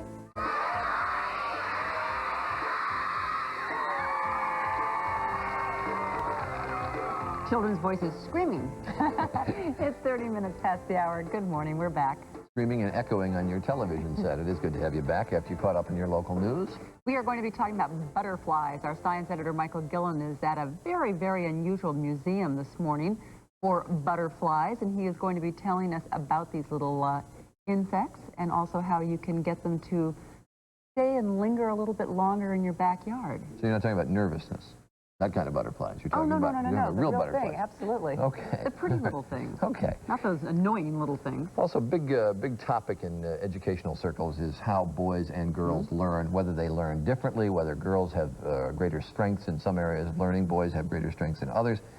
Well, the Educational Testing Service has gone back and looked at the result of standardized tests over the last 30, 40 years and has come up with some interesting conclusions about the differences in the way the genders process knowledge. A lot of times the girls used to not like math, and yet I know that my two older girls are saying that they love math and that they're very good at math. So I think some things might be changing. Well, they actually find that the differences in boys had a particular lead about 25 years ago, and they have found that the differences have narrowed. But there is also some criticism of the results of this ETS study, and we'll get into that. Also, we're going to have a sneak preview of some of the places that we're going to take you next week during our trip to Scandinavia, show you some of the pictures that you will be seeing next week. But let's get the morning's news from Elizabeth Vargas. All right, thanks so much, Charlie. Good morning again, everybody. The prosecution wanted the death penalty in a drunk driving case, but a North Carolina jury instead sentenced Thomas Jones to life in prison.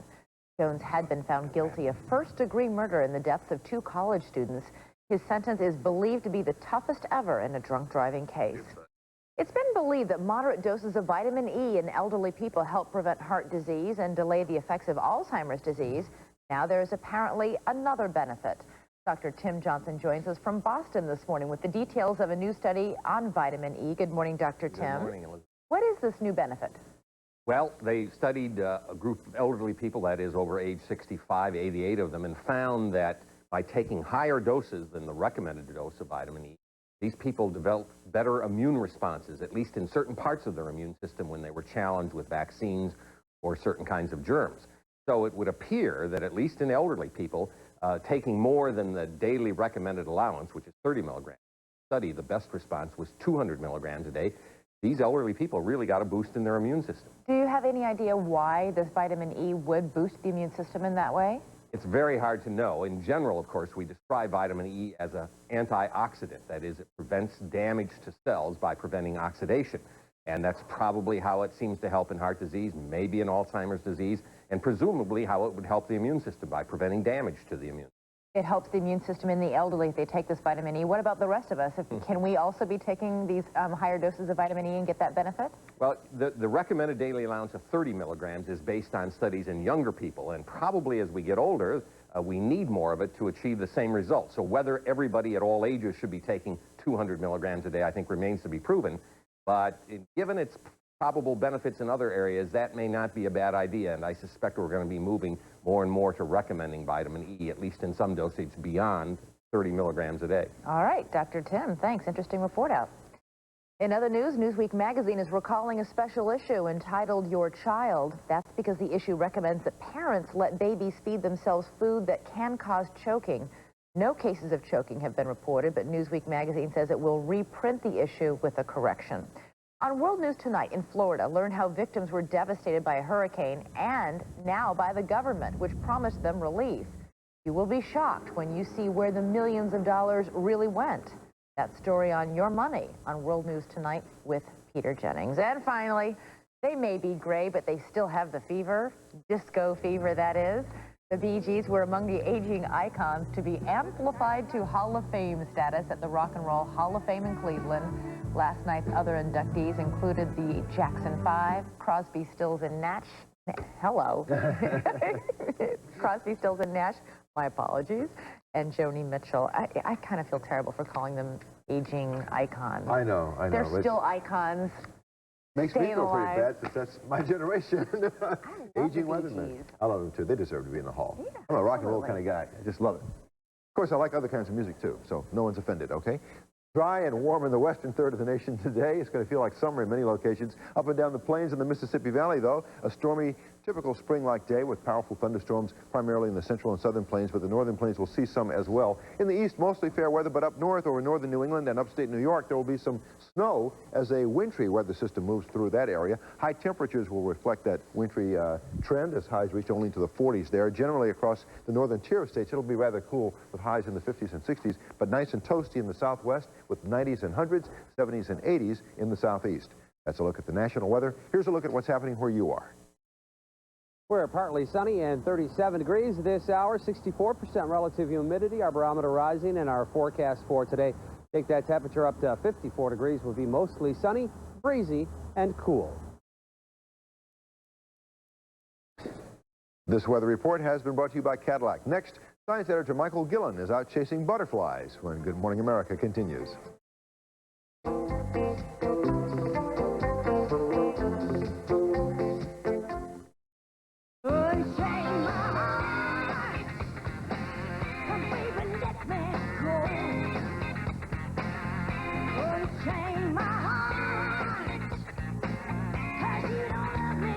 Eldorado Touring Coupe with the 300 horsepower North Star system.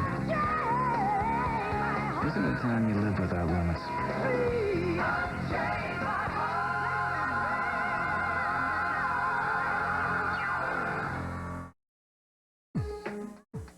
How would you like to step away from it all? Change your shoes to Easy Spirits. Inside's our walking shoe. Outside's the whole world. There's lots of hidden sodium in the food we eat. So why add more salt? Use salt-free Mrs. Dash. Mrs. Dash is a 100% natural blend of 14 tasty herbs and spices. But you won't find one grain of salt, just really great flavor. So look out for that hidden sodium and look for salt-free Mrs. Dash. It's America's favorite salt-free blend. Now through Mother's Day at Zales, see how truly amazing a single diamond can be. The Diamond Solitaire Necklace, the next classic for just $7.99. Visit our stores or on the World Wide Web at Zales.com.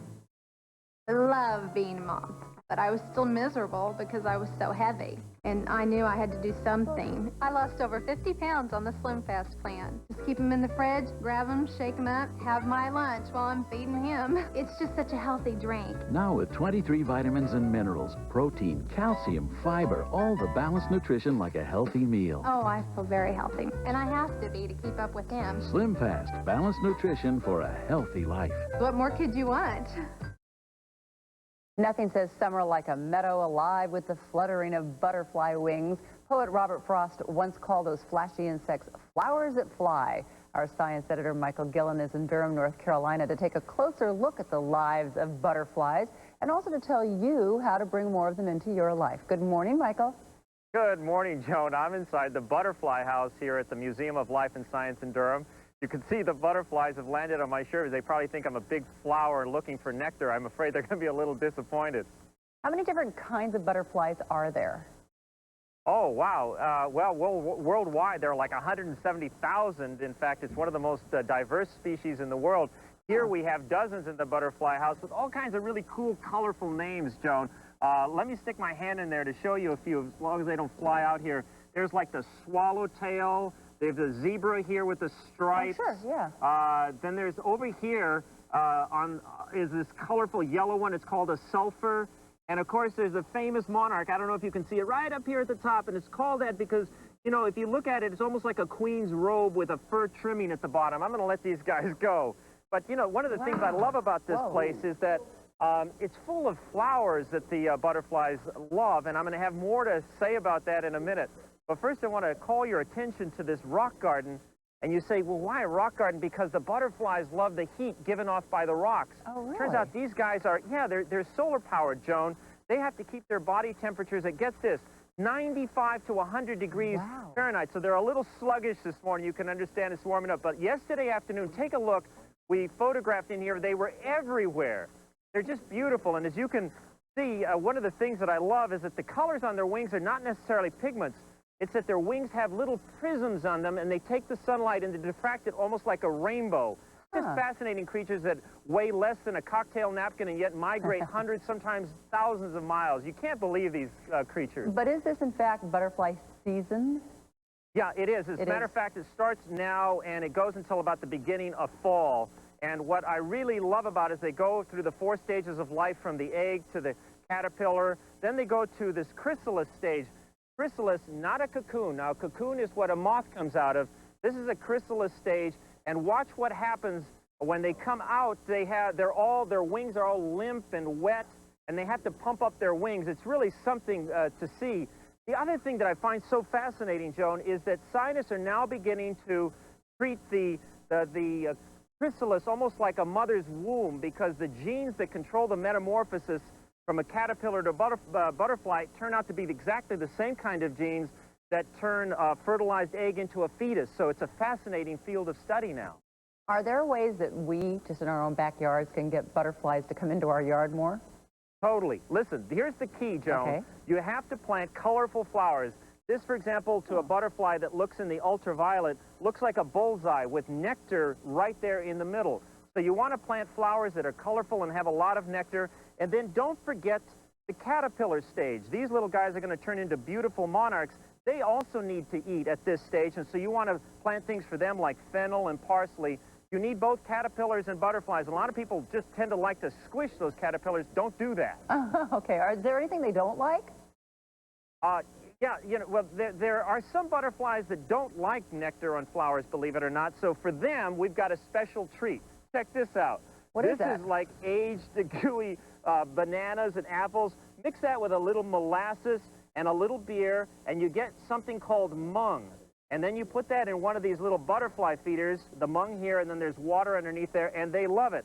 Also, keep them well housed. This is a butterfly house with the little slits that they go into late in the afternoon. And in cold climates especially, it actually releases, it extends the butterfly season because it keeps them warm and toasty. All right, so give them mung if they don't like mung. flowers that look like bullseyes. All right. Thank you, Michael.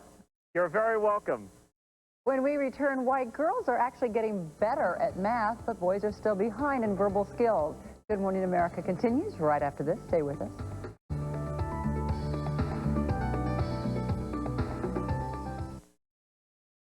The crab boats are out and Red Lobster's on board to capture sweet treasure and rush it to shore. It's a bountiful harvest, the season's best catch. When you order our snow crab, we prepare it from scratch. It's steamed to perfection at the peak of its flavor. And when we're all through, it's something to savor. The 1-pound crab feast, now only $9.99 at Red Lobster. Prepared so fresh, you can taste it. Elaine, I hope nobody we know sees us. Brenda, I hope my elastic waistband doesn't snap and kill an innocent bystander. I told you we should have dieted. Let's hide in the water. In a bathing suit? Never. Bathing suit time is coming, so come to Weight Watchers ASAP. For weight loss, no one has more success stories, so join now and become one of them. Brenda, it's time to go in the water. But it's dark. Exactly. Weight Watchers, you can't argue with success. Registration is free, so join now. The longer you wait, the more you have to lose. Hi, I'm Rob Ray, and I'm here for the Gambino Resale Center, and I'm excited. Hi, I'm Rob Ray for the Gambino Resale Center. Hi, I'm Rob Gambino. Rob, it's okay. With these kind of deals, everyone gets excited. Like this certified 95 Taurus for only $89.95 or $179 a month. So you just got to get to the Gambino Resale Center for the best deals in town. Right, Dino? Dino! Anyone seen Dino? Dino! Remodel? It's the next best thing to a new house. We do lots of it around here. And when it comes to flooring, I tell my customers, go to GCO. GCO Carpet Outlets. Yep, GCO has better selection and the best price on quality carpet and vinyl I've found. GCO can arrange financing, too. Simple.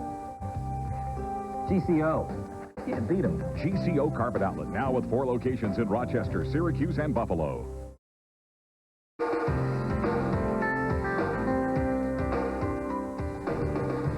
Gender difference is one of the most controversial topics in education today. There have been studies that have shown that girls score higher in verbal tests while boys do much better in math and science. Well, for the past 4 years, researchers with the Educational Testing Service, creators of the influential SAT and PSAT tests, have studied gender data on hundreds of tests and millions of students over a number of years. What did they find? Well, joining me now with details is ETS President Nancy Cole. Good to have you with us. Good to be here. So what did you find? Well, we were impressed to find that the similarities are greater than the differences when you look at all 12th graders nationally. And with all the emphasis that's been put on differences, that was rather surprising to find. When you say you found greater emphasis on the similarities, in what areas and what do you mean by similarities? Well, in many subjects, there's just very little difference between the performance of the boys and girls at the 12th grade. Now, there are familiar differences. At the math and science difference is much smaller than it used to be.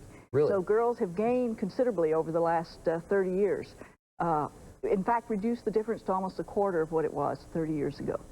Now, how about the perceived advantage that girls have in verbal areas? Well, overall, in verbal areas, it varies somewhat, but in writing and language use in particular, there is a fairly strong advantage that the girls have. And in fact, one interesting thing is that that gap in favor of the girls has existed for the last 30 years and hasn't changed much. So we don't see much advance in terms of boys in getting closer to girls in verbal skills. That's right. But we do see advances for women in getting closer to men in math and science. Yes, I think that's because we've paid attention to the math and science differences. We focused on having the girls take a wider range of math and science courses. Parents have focused on it, and it makes a difference when you focus on it. But we haven't paid attention to the writing and language differences that the boys do less well in. When you come to these results, you're talking about just 12th graders, or did you go back and look at 8th graders perhaps and 4th graders? We looked at 4th, 8th, and 12th graders, and we found that the language differences, the writing and language differences, start appearing between the grades 4 and 8. So if parents want to attend to when to help their boys in language skills, it's really earlier. It's in the late elementary grades in particular to pay attention to that. That's when the girls begin to leave the boys behind in that area. Exactly. Now the math and science differences occur primarily between 8 and 12. Mm-hmm. And that's 8 what and 12 we know. age or 8 and 12th grade? 8th grade and 12th grade. 12th grade, okay.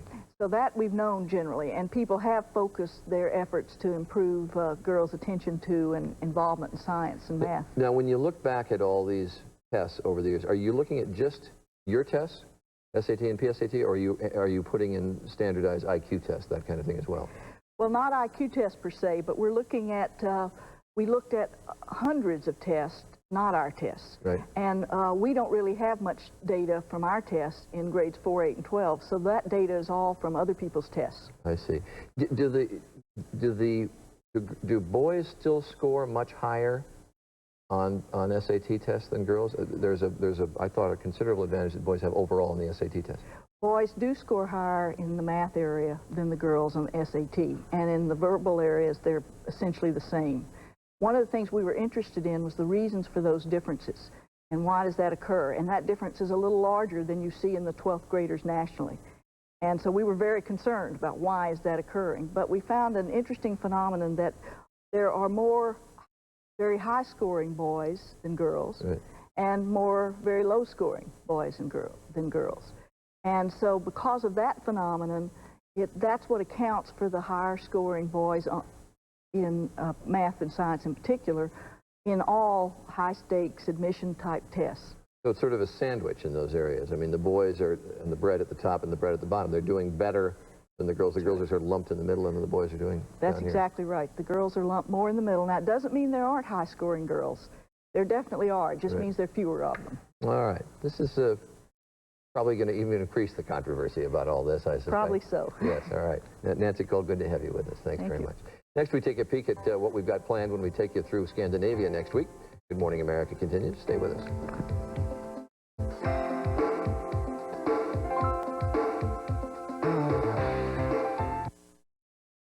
For 50 years, Glenn Campbell Chevrolet Geo in Williamsville has been a leader in new vehicle sales and service. So it's no surprise that Glenn Campbell's Resale Center is the place to go for a great selection of pre-owned cars and trucks. Record new car sales have left us overstocked with late model trade-ins, which are fully reconditioned, warranted, and priced to sell. Because we're large enough to offer a huge selection, incredible prices, and an exceptional service department without sacrificing the personal attention that you deserve. At Glenn Campbell, we'll go the distance for you. The road to satisfaction leads to Campbell Chevrolet. For 100 years, dry toilet paper hasn't really changed. Today, it just isn't enough anymore. Now there's Moist Mates, the first moist bath tissue on a roll. See the difference Moist Mates makes. Our unique dispenser keeps it right where you need it. And Moist Mates sheets are flushable. Check the bath tissue aisle for original and medicated Moist Mates with dispenser and economical refills. Moist Mates, finally, a better way to clean. Any store can sell you a mattress, but Jimmy at Factory Sleep Shop just does it better. We carry the finest mattresses from Sealy, Serta, Simmons, and Englander, not only at the lowest prices guaranteed, but with all the service you've come to expect from Western New York's finest sleep shop, like free delivery and setup and removal of your old bedding, 90 days same as cash, and our 30-day comfort guarantee. Your satisfaction is guaranteed at Factory Sleep Shop, and so is our low price, because Jimmy wants you to get a good night's sleep on us. Dads would like to remind everyone of one undeniable fact about puppies. They grow on you. And growing pups need Dad's puppy food. Dad uses high-quality protein from meat and poultry for building muscle. Milk protein and fat for energy and endurance, plus whole grains and no artificial flavors or colors to keep your puppy growing on you. For a free 6-ounce sample, call 1-800-600-DADS, 'cause Dads knows best.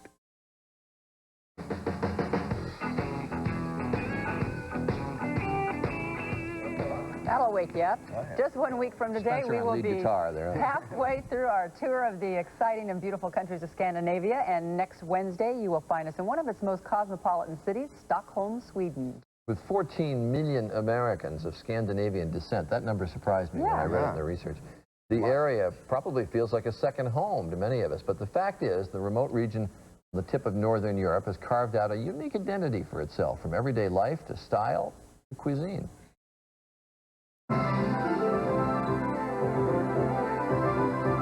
It is a study in contradictions. In Denmark, for instance, you'll find the oldest monarchy in the world alongside some of the most progressive attitudes about work and family. I think these days more and more of us are struggling to balance the two, and it's not always easy. No, the Danes seem to have solved the problem, and we'll find out what makes their approach so successful. Because after home and family, the greatest Scandinavian passion, I think it's the outdoors, from Iceland's wild, mystical scenery to Norway's breathtaking fjords to Finland.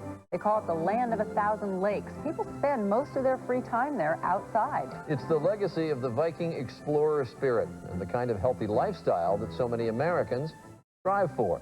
We'll show you how they've managed to keep this tradition alive. And here's another contradiction: how they combine that back-to-nature attitude with a sophisticated sense of style. As every shopper knows, the big craze now in the U.S. is minimalism, that plain, sleek, unfussy look, from how you decorate your home even to what we wear. You may not realize, though, that that look actually comes from Scandinavia.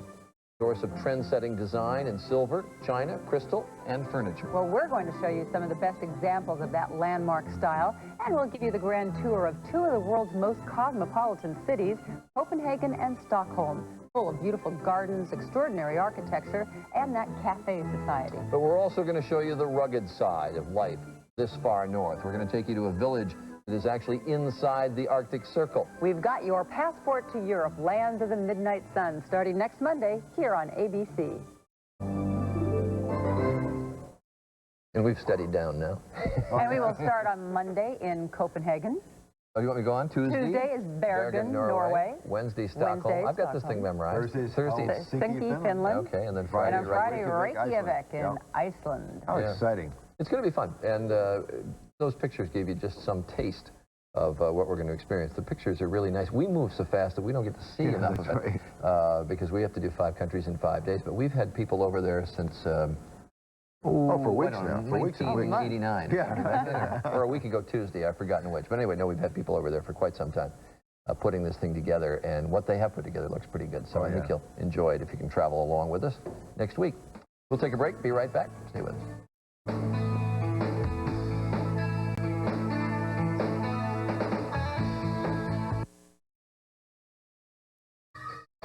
How does it feel to be free? Like a warm breeze? Like a sun shower? Join Valley Total Fitness now and get spring and summer free. That's 6 months free of dues. All spring and all summer free. 6 months free of dues. Call 1-800-FITNESS. Do it now. If you don't buy here, you're throwing away $3,000. Convoys of new 97s are on the way, and we gotta make room. Our Ford Convoy sale. Over 400 vehicles, and we're out to sell them all. Save up to $8,000 plus. Push full to drag it in, we'll give you at least $3,000. I'll give you $3 grand for your trade, even if it doesn't run. Used cars, $49 down, just $149 a month. Free lunch on Saturday. Even free roses for your mom. Today through Mom's Day, only at Lockport's Gambino Ford. I got a lot accomplished this week. Thanks to Jimmy's versatility. Let's see. Hauled the love seat in for reupholstering on Monday. Thanks to Jimmy's cargo space. Took the kids to soccer practice Wednesday. With its spacious interior and luxury ride. Bought groceries. You can do a lot in a Jimmy. And now, a weekend getaway. Jimmy by GMC. It puts you comfortably in command.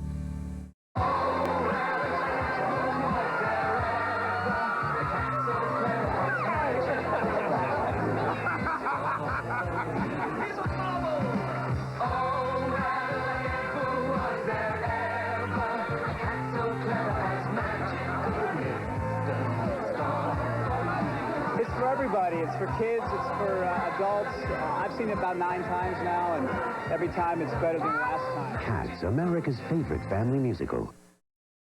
Good Morning America is brought to you by Ultra Slim Fast. And now a final look at the weather from Spencer Christian. Okay, Jonah, a fair day in the western states, a warm one in fact, but up and down the nation's midsection, look for spring-like storms, which will be powerful and potentially dangerous at times.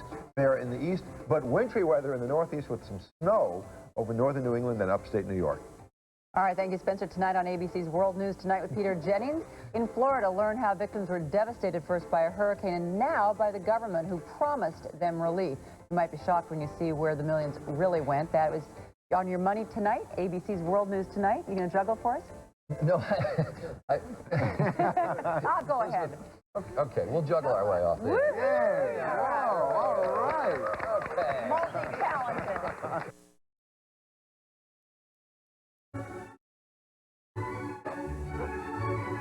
Statistics show that 40% of all kids who smoke marijuana live in the city.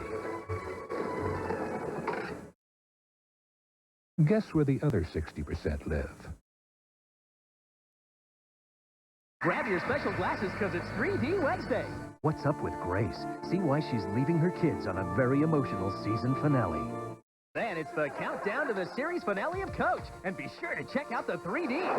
Then it's an all-new Drew. And look out for the 3D because Mimi's head explodes. Last week, 42 million people watched her tell America. Now, Ellen's telling her parents. What do you think of gay people? Well, I loved Dustin Hoffman and Tootsie. It's 3D Lightful ABC tonight.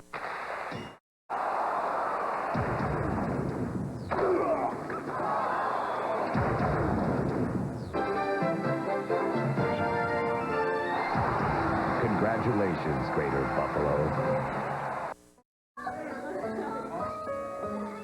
The consequences of an accident or serious injury caused by someone else's negligence can last a lifetime. The Barry Sternberg law offices have attorneys who work with investigators, medical experts, and insurance companies to make sure that you and those dependent on you are protected.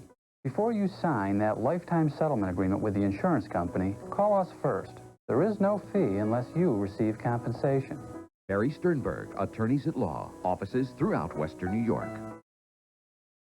She lost her boyfriend to his girlfriend. That's my smile. Help me get him, Sam. Now, All you gotta do is nudge him. they're about to discover I've created a monster. that all's fair How much to put lipstick on the monkey? You had lipstick on your collar. in love and war. Whoa! Meg Ryan, Matthew Broderick, Call me a hopeless romantic. Addicted to Love. Come on, kiss. You can do better than that. Rated R. Starts Friday, May 23rd at a theater near you. The Most Memorable now celebrates 25 years. He's here in Buffalo this morning at 10. Get ready for the only true cast reunion of Primetime's most popular soap, with exclusive appearances by Donna Mills, Michelle Phillips, and Michelle Lee and Joan Van Ark. It's the women of Knott's Landing. They're sharing memories and behind-the-scenes secrets from their years together and on their private lives. And get a sneak preview of what's headed your way on the much-anticipated Knott's Landing movie. Head back to the cul-de-sac with the women of Knott's Landing next Geraldo Rivera Show.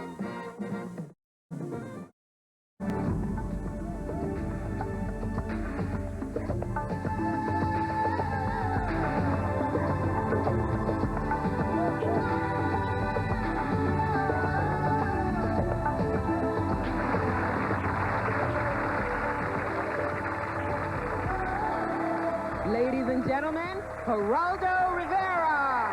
Hi. Hi. Thank you. Welcome. Well, got some surprises for you. Let's look backstage. It's lovable Karen. Hi. It's conniving Ann. Conniving Ann. Oh, the devil. It's poor Val. Oh, poor Val.